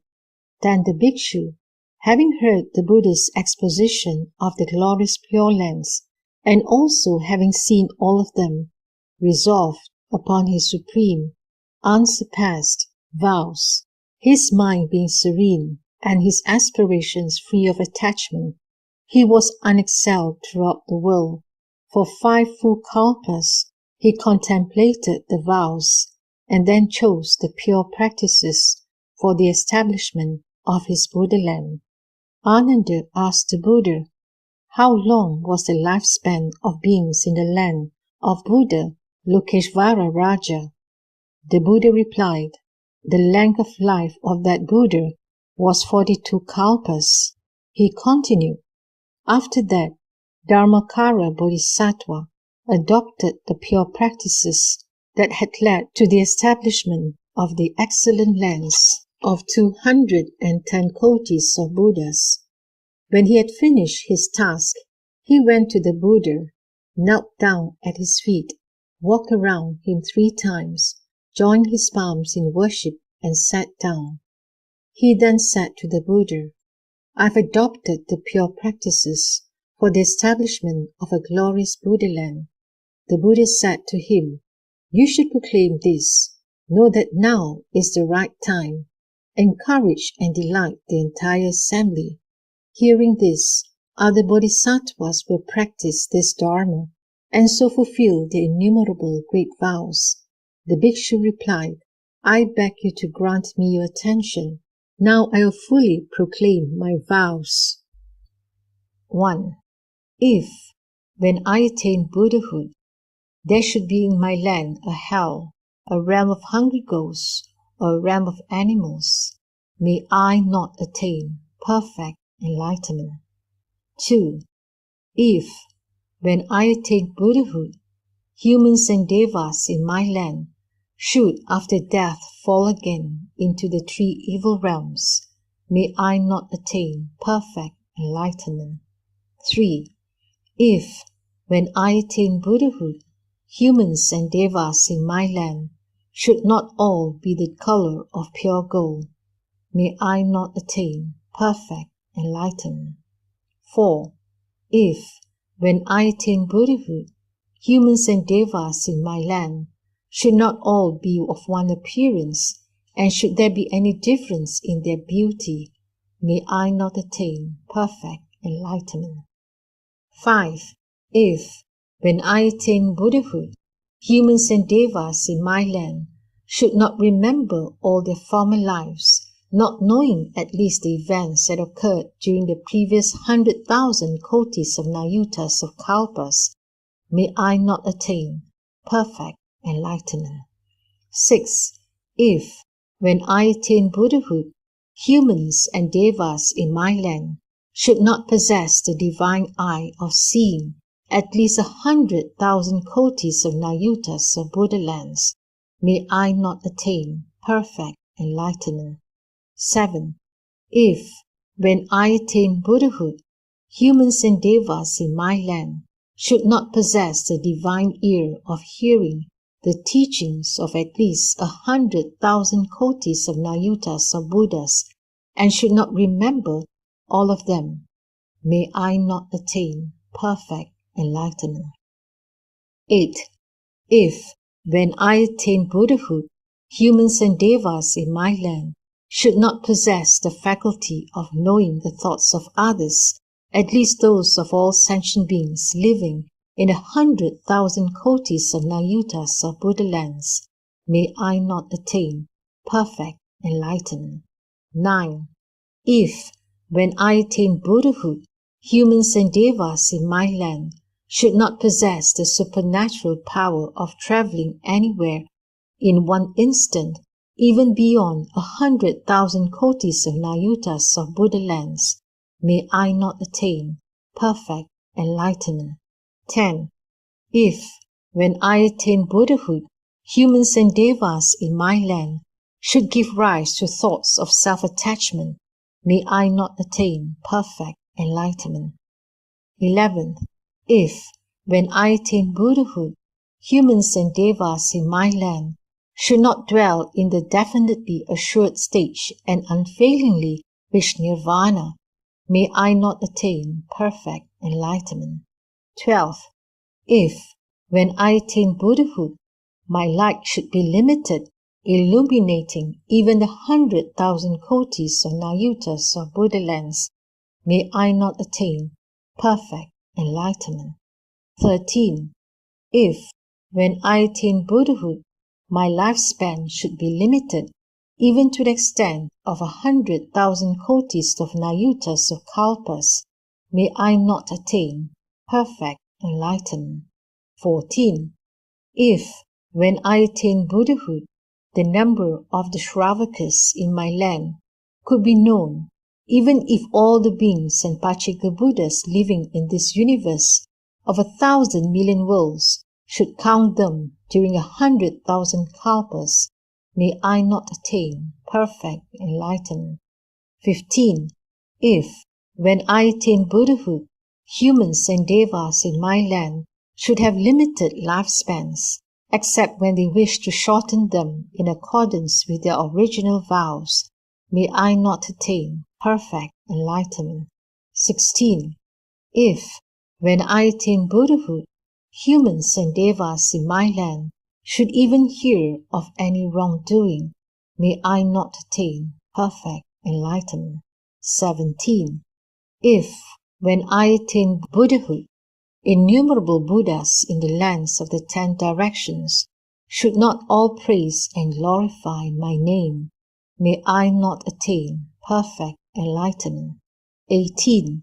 If, when I attain Buddhahood, sentient beings in the lands of the 10 directions who sincerely and joyfully entrust themselves to me desire to be born in my land and think of me even 10 times should not be born there, may I not attain perfect enlightenment. Excluded, however, are those who commit the 5 grave offenses and abuse the right dharma. 19. If, when I attain Buddhahood, sentient beings in the lands of the 10 directions who awaken aspiration for enlightenment do various meritorious deeds and sincerely desire to be born in my land, should not at their death see me appear before them, surrounded by a multitude of sages, may I not attain perfect enlightenment. 20.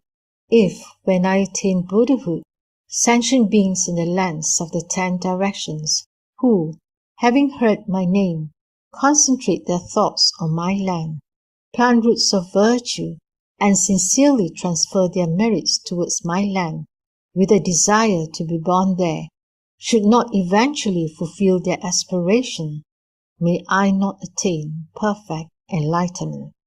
21. If, when I attain Buddhahood, humans and devas in my land should not all be endowed with the 32 physical characteristics of a great being, may I not attain perfect enlightenment. 22. If, when I attain Buddhahood, bodhisattvas in the Buddha lands of the other directions who visit my land should not ultimately and unfailingly reach the stage of becoming a Buddha after one more life, may I not attain perfect enlightenment. Accepted are those who wish to teach and guide sentient beings in accordance with their original vows, for they will wear the armor of great vows, accumulate merit, deliver all beings from birth and death, visit Buddha lands to perform the Bodhisattva practices, make offerings to Buddha Tathagatas throughout the 10 directions, enlighten countless sentient beings as numerous as the sands of the Ganges River, and establish them in highest perfect enlightenment. Such bodhisattvas transcend the course of practice of ordinary bodhisattvas, manifest the practices of all the bodhisattva stages, and cultivate the virtues of Samantabhadra. 23. If, when I attain Buddhahood, bodhisattvas in my land, who would make offerings to Buddhas through my divine power, should not be able to reach immeasurable and innumerable kotis of nayutas of Buddha lands in as short a time as it takes to eat a meal, may I not attain perfect enlightenment. 24. If, when I attain Buddhahood, bodhisattvas in my land should not be able as they wish to perform meritorious acts of worshipping the Buddhas with the offerings of their choice, may I not attain perfect enlightenment. 25. If, when I attain Buddhahood, bodhisattvas in my land should not be able to expound the Dharma with all-knowing wisdom, may I not attain perfect enlightenment. 26. If, when I attain Buddhahood, there should be any bodhisattva in my land not endowed with the body of the Vajra god, Narayana, may I not attain perfect enlightenment. 27.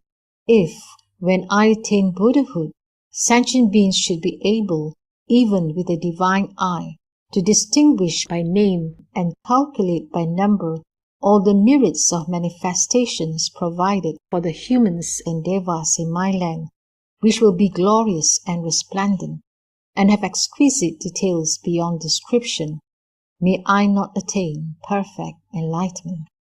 28.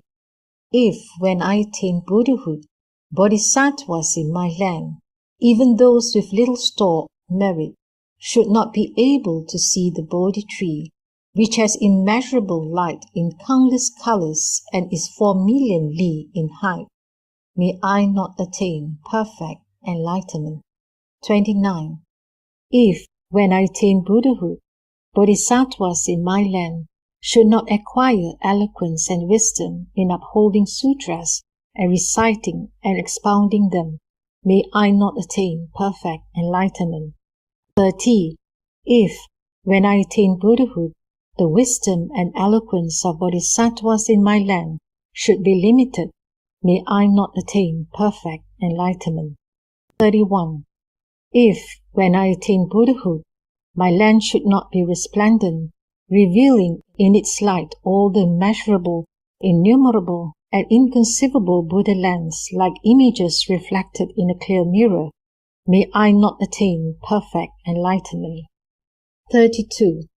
If, when I attain Buddhahood, all the myriads of manifestations in my land, from the ground to the sky, such as palaces, pavilions, ponds, streams, and trees, should not be composed both of countless treasures that surpass in supreme excellence anything in the worlds of humans and devas, and of 100,000 kinds of aromatic wood, whose fragrance pervades all the worlds of the 10 directions, causing all bodhisattvas who sense it to perform Buddhist practices then may I not attain perfect enlightenment.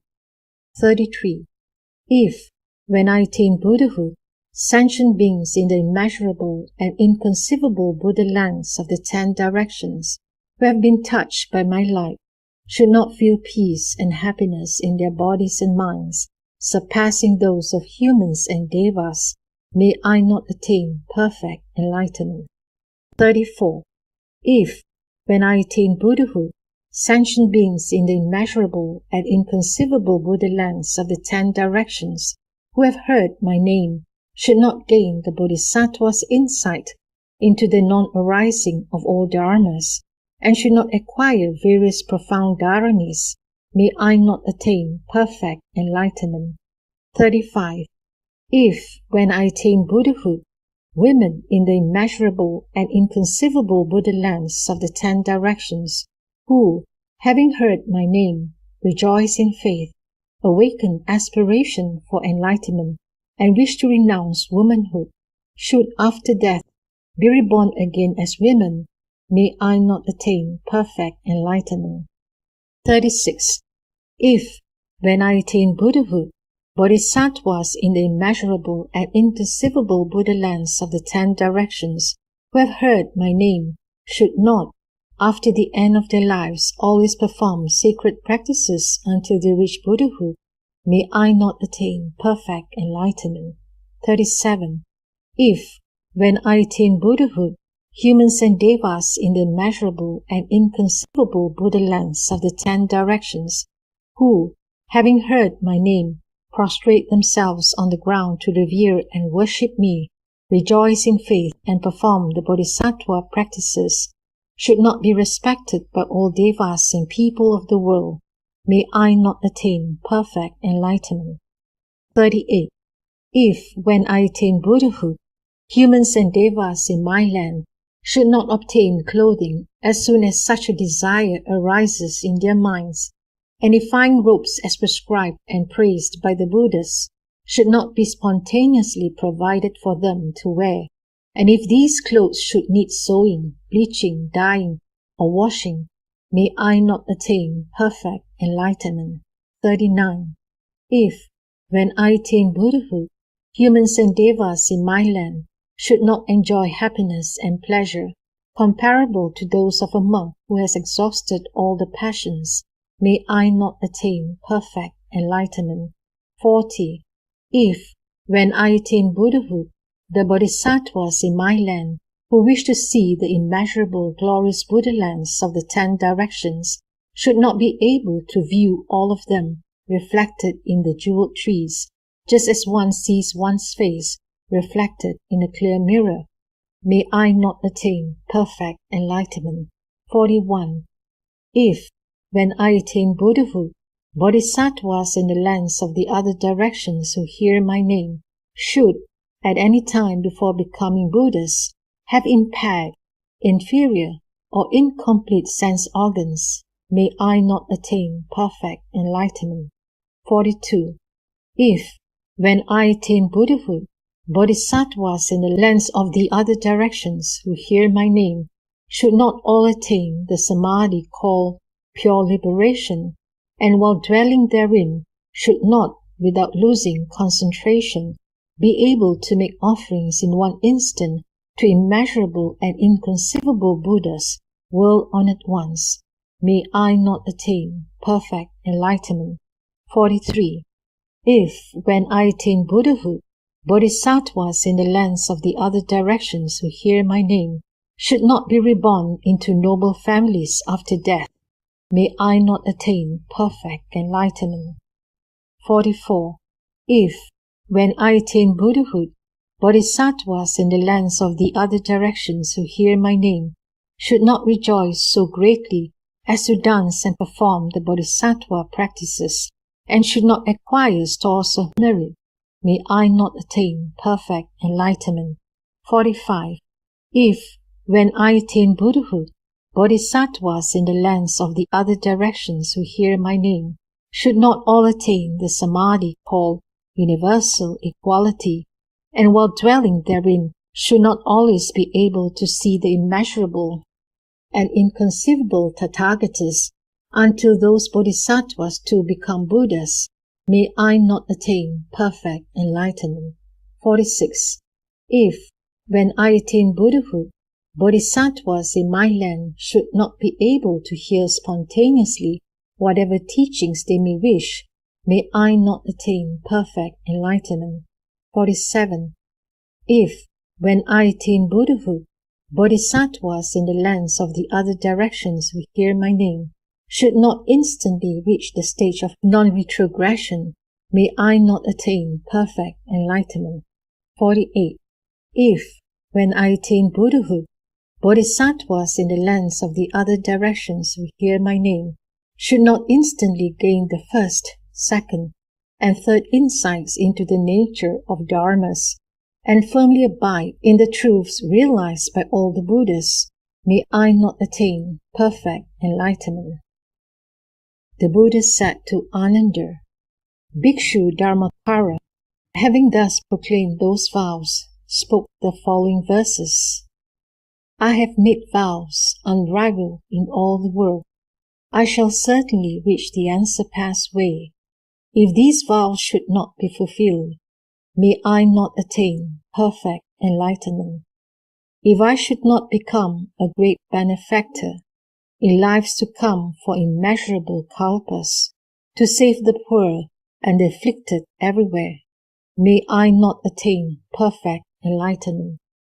When I attain Buddhahood, my name will be heard throughout the 10 directions. Should there be any place where it is not heard, may I not attain perfect enlightenment. Free of greed and with profound mindfulness and pure wisdom, I will perform the sacred practices. I will seek to attain the unsurpassed way and become the teacher of devas and humans. With my divine power, I will display great light, illuminating the worlds without limit, and dispel the darkness of the 3 defilements. Thus I will deliver all beings from misery.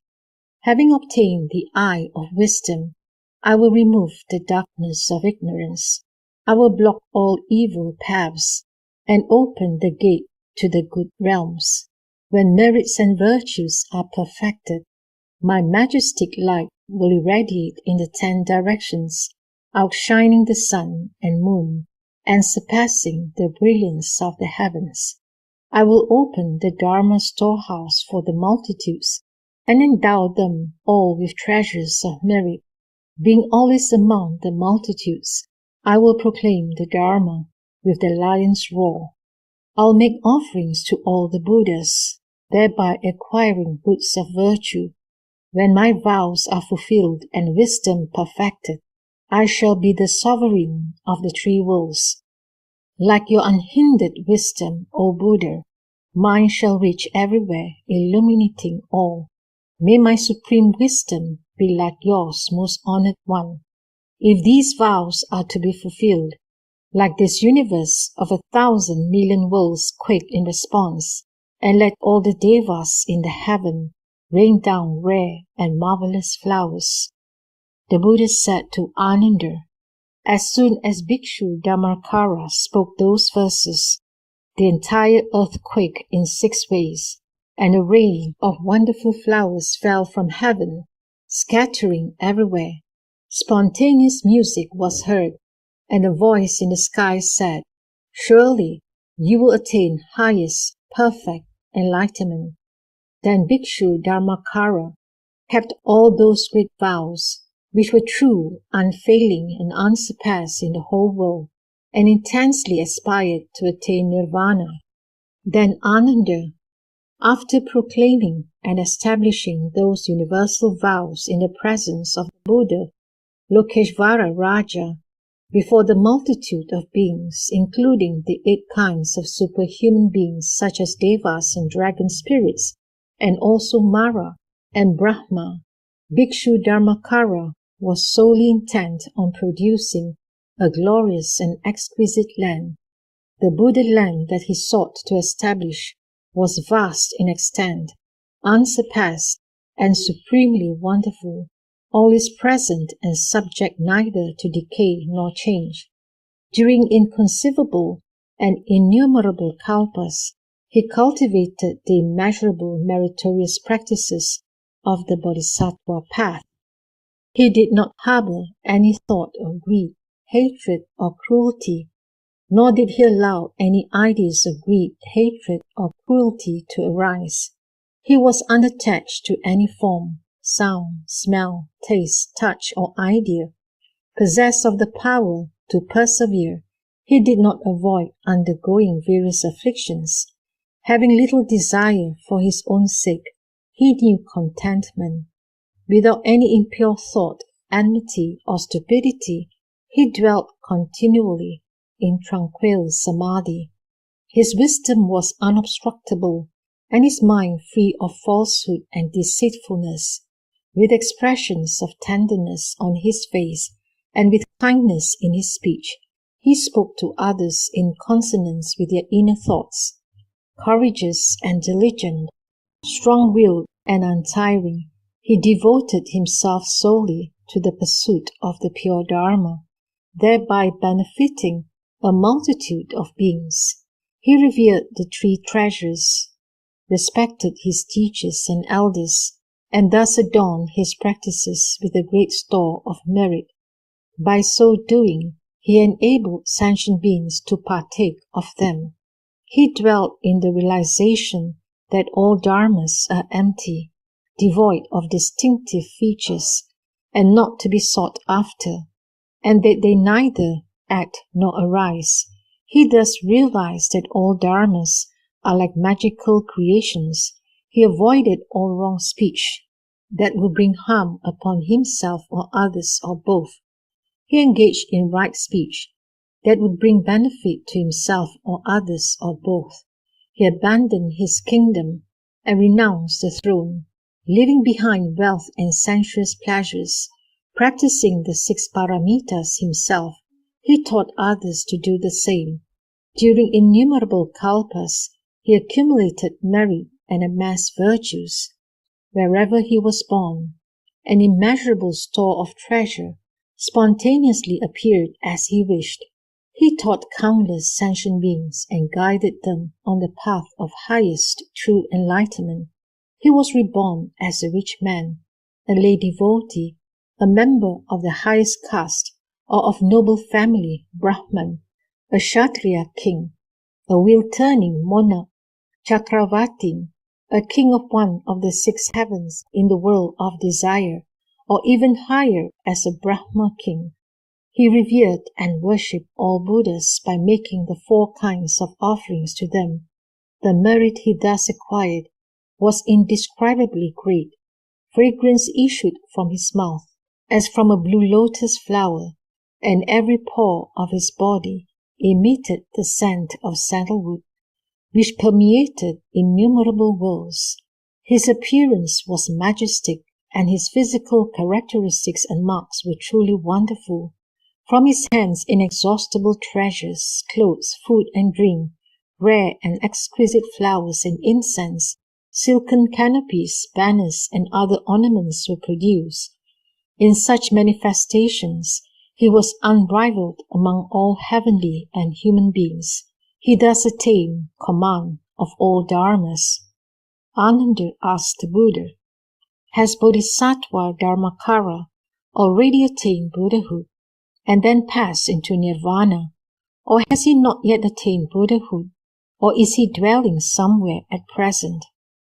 The Buddha replied to Ananda, "Bodhisattva Dharmakara has already attained Buddhahood and is now dwelling in a western Buddha land called Peace and Bliss, 100,000 kotis of lands away from here."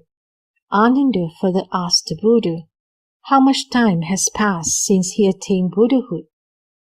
The Buddha replied, "Since he attained Buddhahood, about 10 kalpas have passed." He continued, "In that Buddha land, the earth is composed of 7 kinds of jewels, namely gold, silver, beryl, coral, amber, agate, and ruby, that have spontaneously appeared. The land itself is so vast, spreading boundlessly to the farthest extent, that it is impossible to know its limit. All the rays of light from those jewels intermingle and create manifold reflections, producing a dazzling illumination. Those pure, superb, and exquisite adornments are unsurpassed in all the worlds of the 10 directions. They are the finest of all gems, and are like those of the 6th heaven. In that land, there are no mountains such as Mount Sumeru, and the encircling adamantine mountains. Likewise, there are neither oceans nor seas, and neither valleys nor gorges. But one can see those manifestations by the Buddha's power, if one so wishes. In that land there is no hell, neither are there realms of hungry ghosts or animals, nor other adverse conditions, neither do the 4 seasons of spring, summer, autumn, and winter exist. It is always moderate and pleasant, never cold or hot. Then Ananda asked the Buddha, "If, world-honored one, there is no Mount Sumeru in that land, what sustains the heaven of the 4 kings and the heaven of the 33 gods?" The Buddha said to Ananda, "What sustains Yama, which is the 3rd heaven of the world of desire, and other heavens up to the highest heaven of the world of form?" Ananda answered, "The consequences of karma are inconceivable." The Buddha said to Ananda, "Inconceivable indeed are the consequences of karma, and so are the worlds of the Buddhas. By the power of meritorious deeds, sentient beings in that land dwell on the ground of karmic reward. That is why those heavens exist without Mount Sumeru." Ananda continued, "I do not doubt this myself, but have asked about it simply because I wish to remove such doubts for the benefit of sentient beings in the future." The Buddha said to Ananda, "The majestic light of the Buddha Amitayus is the most exalted. No other Buddha's light can match his. The light of some Buddhas illuminates 100 Buddhalands, and that of others 1,000 Buddhalands. Briefly, that of Amitayus illuminates the eastern Buddhalands as numerous as the sands of the Ganges River. In the same way, it illuminates the Buddhalands in the south, west, and north, in each of the 4 intermediate directions and above and below.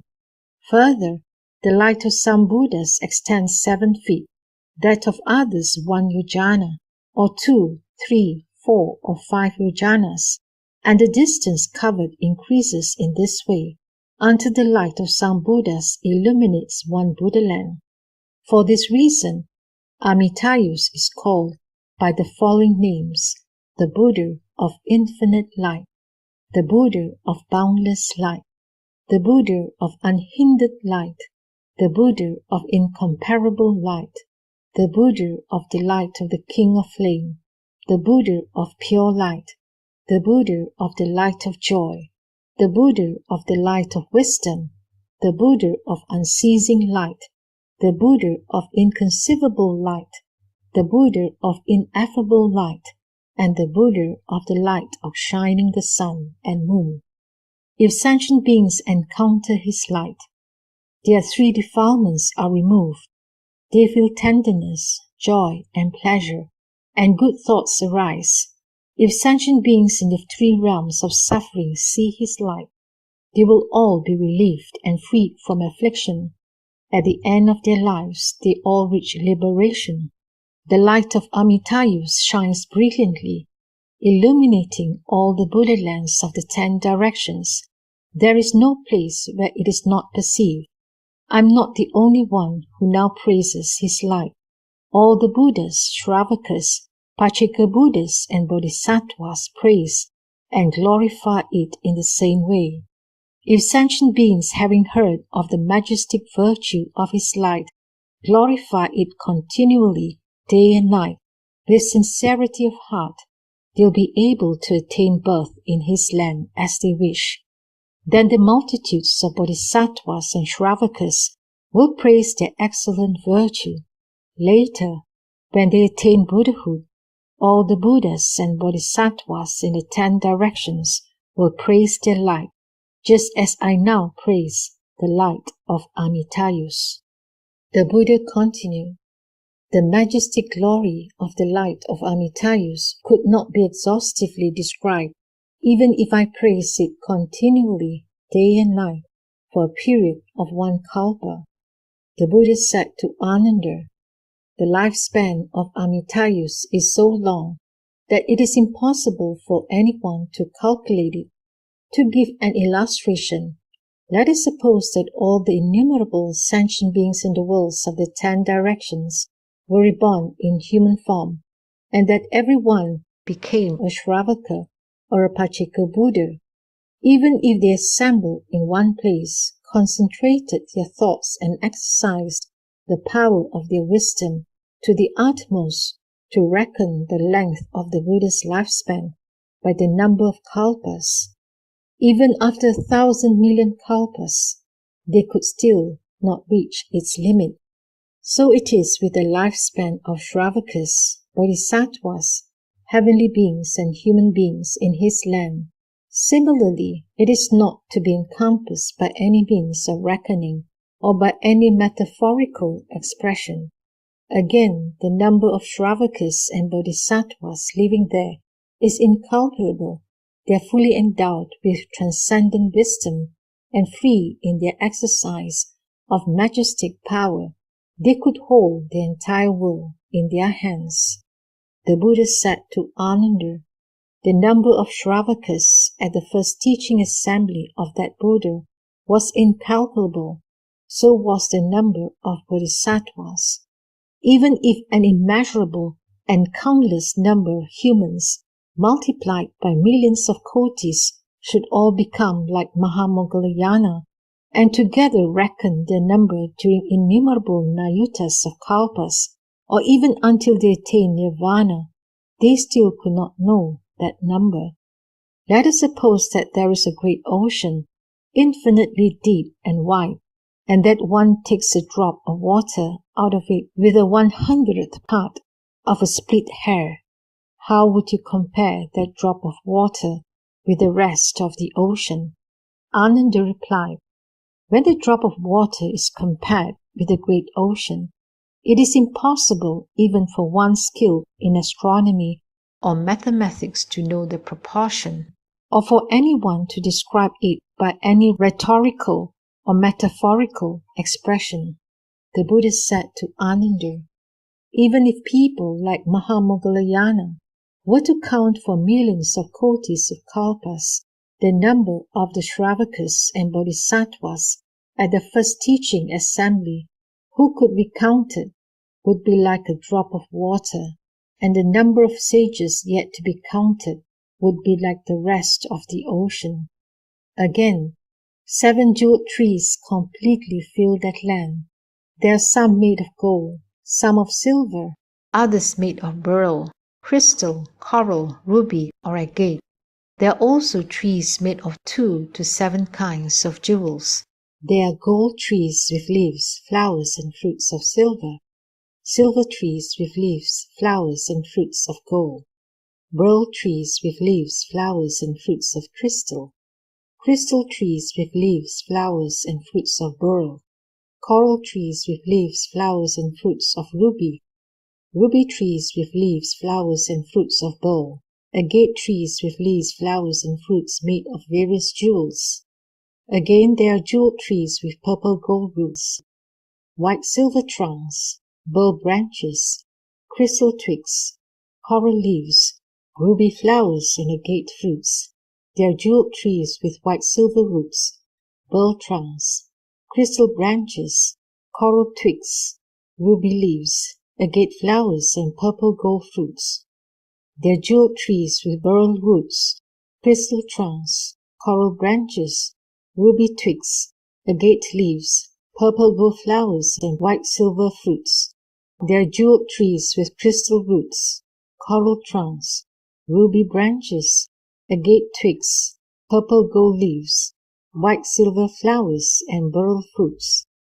There are jeweled trees with coral roots, ruby trunks, agate branches, purple gold twigs, white silver leaves, beryl flowers, and crystal fruits.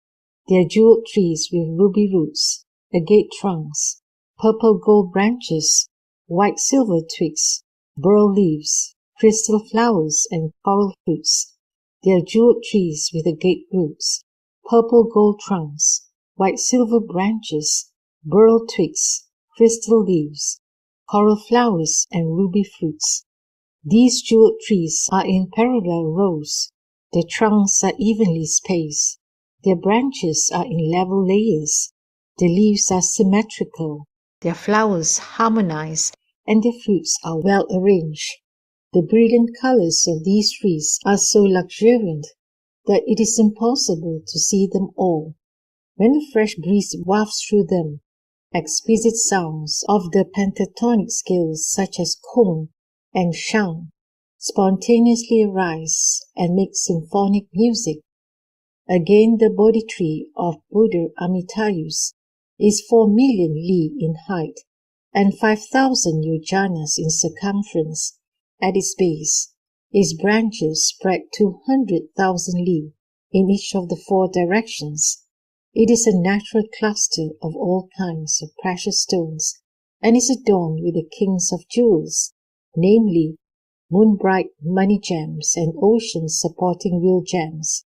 Everywhere between its twigs hang jewel ornaments with 1,000 million different colors intermingling in various ways, and their innumerable beams shine with the utmost brilliance. The Bodhi tree itself is covered with nets of rare excellent gems, and on it appear all kinds of ornaments in accordance with one's wishes. When a gentle breeze wafts through its branches and leaves, innumerable exquisite Dharma sounds arise, which spread far and wide, pervading all the other Buddha lands in the 10 directions. Those who hear the sounds attain penetrating insight into dharmas and dwell in the stage of non-retrogression. Until they attain Buddhahood, their senses of hearing will remain clear and sharp, and they will not suffer from any pain or sickness. Whether they hear the sounds of the Bodhi tree, see its colors, smell its perfume, taste its flavors, perceive its light, or conceive of the Dharma in their minds, they all attain profoundly penetrating insight into dharmas and dwell in the stage of non-retrogression. Until they attain Buddhahood, their 6 sense organs will remain sharp and clear, and they will not suffer from any pain or sickness. Ananda, when humans and devas of that land see the Bodhi tree, they will attain 3 insights. First, insight into reality through hearing the sacred sounds. Second, insight into reality by being in accord with it. And third, insight into the non-arising of all dharmas. These benefits are all bestowed by the majestic power of Amitayus, the power of his original vow, his perfectly fulfilled vow, his clear and manifest vow, his firm vow, and his accomplished vow. The Buddha said to Ananda, "A king of this world possesses 100,000 kinds of music, from the realm ruled by the wheel-turning monarch up to the 6th heaven of the world of desire. The sounds of the music produced in each higher realm are 10 million kotis of times superior to those of a lower one. The thousands of varieties of musical sound produced in the 6th heaven are 1,000 kotis of times inferior to one sound produced by the 7 jeweled trees in the land of Amitayus. Again, in that land, there are thousands of varieties of spontaneous music, which are all, without exception, sounds of the Dharma. They are clear and serene, full of depth and resonance, delicate and harmonious. They are the most excellent sounds in all the worlds of the 10 directions. Again, the halls, monasteries, palaces, and pavilions are spontaneous apparitions, all adorned with the 7 kinds of jewels, and hung with curtains of various other jewels, such as pearls and moon-bright money gems. Inside and out, to right and left, are bathing ponds. Some of them are 10 yojanas in length, breadth, and depth. Some are 20 yojanas, others 30, and so on, until we come to those measuring 100,000 yojanas in length, breadth, and depth. They are full to the brim with the water that possesses the 8 excellent qualities, clear, fragrant, and tasting like nectar. There are golden ponds with beds of silver sand, silver ponds with beds of golden sand, crystal ponds with beds of beryl sand, beryl ponds with beds of crystal sand, coral ponds with beds of amber sand, amber ponds with beds of coral sand, agate ponds with beds of ruby sand, ruby ponds with beds of agate sand, white jade ponds with beds of purple gold sand, purple gold ponds with beds of white jade sand. Others are composed of 2 to 7 jewels. On the banks of these ponds are sandalwood trees, whose flowers and leaves hang down and diffuse perfumes everywhere. Heavenly lotuses, blue, pink, yellow, and white, bloom profusely in various tints and tones, completely covering the surface of the water. If bodhisattvas and shravakas in that land enter the jeweled ponds and wish the water to rise to their ankles, it rises to their ankles. If they wish it to rise to their knees, it rises to their knees. If they wish it to rise to their waists, it rises to their waist. If they wish it to rise to their necks, it rises to their necks. If they wish it to pour over their bodies, it spontaneously pours over their bodies. If they wish it to recede, it recedes. Its temperature is moderate, cool, or warm, according to their wishes. The water comforts the body and refreshes the mind, washing away their mental defilements. Clear and pure, the water is so transparent that it seems formless. The jeweled sand shines so brightly that even the depth of the water cannot prevent its brilliance from being seen. The rippling water forms meandering streams, which join and flow into each other.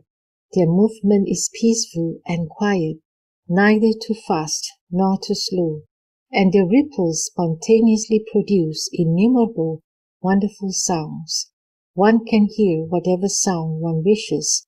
For example, some hear the sound Buddha, some hear the sound Dharma, some Sangha, others hear tranquility, emptiness, and no self, great compassion, paramita, 10 powers, fearlessness, special qualities, supernatural powers, non-activity, neither arising nor perishing, insight into the non-arising of all dharmas, and so on, until the various sounds of the wonderful dharma, such as the sprinkling of nectar upon the head of a bodhisattva, are reached. As one hears those sounds, one attains immeasurable joy, and accords with the principles of purity, absence of desires, extinction, and reality. One is in harmony with the 3 treasures, the Buddha's powers, fearlessness, and special qualities, and also with supernatural powers and other methods of practice for bodhisattvas and shravakas. Not even the names of the 3 realms of suffering are heard there, but only nirvanic sounds of bliss. For this reason, that land is called peace and bliss. Ananda, those born in that Buddha land are endowed with such bodies of purity and provided with various exquisite sounds, supernatural powers and virtues. The palaces in which they dwell, their clothing, food and drink, the wonderful flowers and the various kinds of incense and adornments are like those naturally provided in the 6th heaven of the world of desire. At mealtimes, plates made of the 7 kinds of jewels, gold, silver, beryl, agate, ruby, coral, and amber, and also of moon-bright pearls, spontaneously appear, filled with food and drink of 100 tastes according to one's wishes. Although the food is offered, no one actually eats it. Once it has been seen and smelled, one naturally feels that it has been eaten, and so is satisfied. Thus one feels relaxed in mind and body, free from attachment to the sense of taste. When the meal is over, everything disappears, but it reappears at the next mealtime. That Buddhaland, like the realm of unconditioned nirvana, is pure and serene, resplendent and blissful. The Shravakas, Bodhisattvas, heavenly beings, and humans there have lofty and brilliant wisdom and are masters of the supernatural powers. They are all of one form, without any differences, but are called heavenly beings and humans simply by analogy with states of existence in other worlds. They are of noble and majestic countenance, unequal in all the worlds, and their appearance is superb, unmatched by any being, heavenly or human. They are all endowed with bodies of naturalness, emptiness, and infinity. The Buddha said to Ananda, "If a beggar in extreme poverty sits by the side of a king, how can their appearances be compared?" Ananda replied, "If such a man sits by the side of a king, his emaciated, mean, and ragged appearance cannot be compared with the king's. His appearance is 1,000,000,000 kotis, or even incalculable times inferior to the king's. What is the reason for this? The conditions of a beggar in extreme poverty, being at the lowest social level, with barely enough clothes to cover his body, scarcely enough food to sustain his life, with hunger and cold always tormenting him, and having almost lost human contact, are all the result of his misdeeds in former lives. In the past, he did not cultivate roots of virtue, but instead accumulated riches without giving anything to others. He became more miserly as his wealth increased, desired to obtain more, insatiably hankered after further acquisitions, and gave no thought to good acts. Thus he piled up a mountain of evil karma. When his life ended, all his wealth was gone, and what he had accumulated with great toil and worry was of no avail to him. All passed in vain into the possession of others. Having no store of merit on which to depend, and no virtue on which to rely, after death he fell into one of the evil realms, where he suffered pain for a long period. When his karmic retributions ended, he was able to escape, but was reborn into a lower class. Being foolish, base, and inferior, he barely maintains the appearance of a human being. The king of a country is the most honored of all men. This is the reward for virtues accumulated in former lives, in which he, with a compassionate heart, gave generously to many, saved people from suffering through kindness and benevolence, performed good deeds with sincerity, and never disputed with others. When that life ended, he was rewarded with rebirth into a higher state. Born in the heavenly realm, he enjoyed bliss and happiness. His accumulated virtues produced such a surplus of good that when he was reborn as a man in this life, his birth was, deservedly, into a royal family. Since he is naturally noble, his dignified and majestic demeanor commands the respect of his people, and superb clothes and sumptuous food are prepared and served to him as he pleases. All this is a reward for virtues in his former lives. The Buddha said to Ananda, "What you say is true. Even though a king is the noblest of all men, and has a regal countenance, if he is compared with a wheel-turning monarch, he will appear as base and inferior as a beggar beside a king.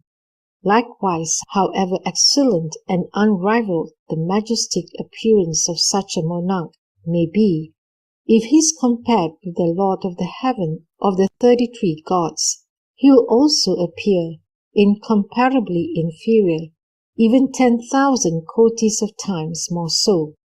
Again, if this heavenly Lord is compared with the Lord of the sixth heaven, he will appear 100,000 kotis of times inferior. If the Lord of the sixth heaven is compared with a bodhisattva or a Shravaka dwelling in the land of Amitayus, his countenance and appearance will be far from equal to that of the bodhisattva or Shravaka, being 1,000,000,000 kotis of times or even incalculable times inferior. The Buddha said to Ananda, Devas and humans in the land of Amitayus are each provided with robes, food and drink, flowers, perfume, ornaments, silken canopies and banners, and are surrounded by exquisite sounds. Their abodes, palaces, and pavilions are exactly in accordance with the size of their bodies. 1, 2, or even innumerable jewels appear before them as soon as they wish. In addition, beautiful jeweled fabric covers the ground where all the devas and humans walk.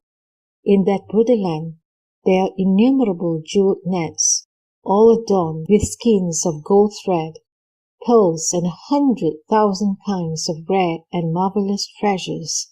All around the nets hang jeweled bells of the utmost beauty, which shine brilliantly.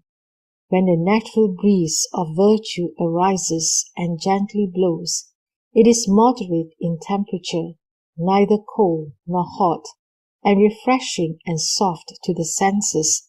It moves neither too slowly nor too quickly. When the breeze wafts over the nets and the various jeweled trees, countless excellent sounds of the Dharma are heard, and 10,000 kinds of delicate fragrances of virtue are diffused. If one smells those fragrances, one's impurities and passions spontaneously cease to arise. If touched by the breeze itself, one enjoys the same pleasure as a monk who has entered the samadhi of extinction. Again, as the breeze blows, flowers are scattered throughout the Buddha land. They spontaneously divide into different colors, not mixed together. They are soft and pleasant to touch, glow brilliantly and diffuse rich fragrances. When one's foot is placed on them, they sink down 4 inches, but when the foot is lifted, they rise to their former level. When the flowers have served their purpose, the earth opens up and they vanish, leaving the ground clean and without trace of them. At the right moment, 6 times a day, the breeze wafts, scattering the flowers in this way. Moreover, lotus flowers of various jewels fill the land. Each has 100,000 kotis of petals, with lights of numerous colors. Green lotuses glow with a green light, white ones with a white light, and likewise dark blue, yellow, red, and purple lotuses glow with lights of their respective colors. The brilliance of these lights is so magnificent that it outshines the sun and moon. Each flower emits 3,600,000 kotis of rays of light, each sending forth 3,600,000 kotis of Buddhas. The bodies of these Buddhas are purple gold, and their physical characteristics and marks are superb beyond compare. Each Buddha emits 100,000 rays of light and expounds the wonderful Dharma to beings in the 10 directions, thus setting innumerable beings on the right path of the Buddha. End of part 1 of the Sutra on the Buddha of Infinite Life, delivered by Shakyamuni Buddha. The Sutra on the Buddha of Infinite Life, delivered by Shakyamuni Buddha, translated into Chinese during the Chao Wei dynasty by Tripitaka Master Sanghavarman of India, translated into English by Inagaki Hisayo in collaboration with Harold Stewart, published by Bukkyo Dendo Kyokai and Numata Center for Buddhist translation and research. Verse for opening a sutra. The unsurpassed profound and wonderful Dharma is difficult to encounter in hundreds of millions of aeons. I now see and hear it, receive and uphold it, and I vow to fathom the Tathagata's true meaning. Part 2. The Buddha said to Ananda, sentient beings who are born in that Buddha land all reside among those assured of nirvana. The reason is that in that land there are neither beings who are destined to adverse conditions, nor those whose destinies are uncertain. All Buddha Tathagatas in the 10 directions, as numerous as the sands of the Ganges River, together praise the inconceivable supernal virtue of Amitayus. All sentient beings who, having heard his name, rejoice in faith, think of him even once, and sincerely transfer the merit of virtuous practices to that land, aspiring to be born there, will attain birth and dwell in the stage of non-retrogression. But excluded are those who have committed the 5 grave offenses and abused the right Dharma.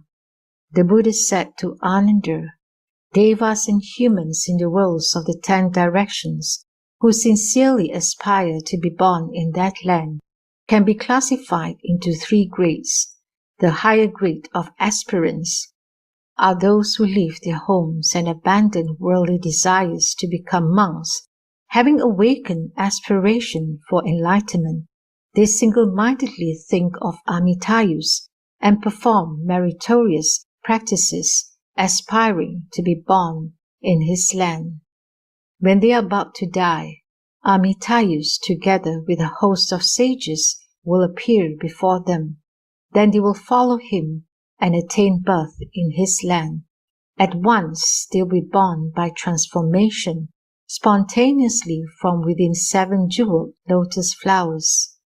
They will dwell in the stage of non-retrogression, attain steadfast wisdom, and be capable of freely exercising supernatural powers. For this reason, Ananda, sentient beings who wish to see Amitayus while in this world should awaken aspiration for highest enlightenment, perform meritorious deeds, and aspire to be born in his land. The Buddha said to Ananda, the middle grade of aspirants are the devas and humans in the worlds of the 10 directions who sincerely desire to be born in that land, although unable to become monks and cultivate much merit. They awaken aspiration for the highest enlightenment, single-mindedly think of Amitayus, perform some good deeds, observe the precepts of abstinence, build stupas, donate Buddhist statues, give alms to mendicants, hang banners, light candles, scatter flowers, burn incense, and so forth. They transfer the merit of those practices to his land, aspiring to be born there. When they are about to die, Amitayus will manifest his transformed body, which is fully possessed of the same radiance and physical characteristics and marks as those of the real Buddha, and make it appear before them, together with a host of sages. Then they will follow this transformed Buddha and be born in the Pure Land, where they will dwell in the stage of non-retrogression. Their virtue and wisdom will be next to those of the higher grade of aspirants. The Buddha said to Ananda, the lower grade of aspirants are the devas and humans in the worlds of the 10 directions who sincerely desire to be born in that land. Although unable to do many meritorious deeds, they awaken aspiration for highest enlightenment and single-mindedly think of Amitayus even 10 times, desiring birth in his land. When they hear the profound Dharma, they joyfully accept it and do not entertain any doubt, and so, thinking of the Buddha even once, they sincerely aspire to be born in that land. When they are about to die, they will see the Buddha in a dream. Those aspirants, too, will be born in the Pure Land. Their merit and wisdom will be next to those of the middle grade aspirants. The Buddha said to Ananda, "The majestic virtue of Amitayus is boundless. All the innumerable, countless, and inconceivable Buddha Tathagatas in the worlds of the 10 directions praise him. Innumerable and countless bodhisattvas in the Buddha lands of the eastern direction, as numerous as the sands of the Ganges River, all without exception, visit Amitayus in order to worship and make offerings to him and to the assembly of bodhisattvas and shravakas.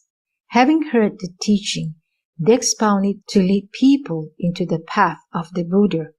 As in the eastern direction, so it is in the southern, western, and northern, as well as the 4 intermediate directions, and above and below." Then the World-Honored One spoke the following verses. "In the eastern direction, there are Buddha lands as numerous as the sands of the Ganges River. Bodhisattvas dwelling in those lands go to pay homage to Amitayus, the Enlightened One. So it is in the southern, western, and northern directions. The intermediate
南无阿弥陀佛，南无阿弥陀佛，南无阿弥陀佛，南无阿弥陀佛，南无阿弥陀佛，南无阿弥陀佛，南无阿弥陀佛，南无阿弥陀佛，南无阿弥陀佛，南无阿弥陀佛，南无阿弥陀佛。南无阿弥陀佛，南无阿弥陀佛，南无阿弥陀佛，南无阿弥陀佛，南无阿弥陀佛，南无阿弥陀佛，南无阿弥陀佛，南无阿弥陀佛，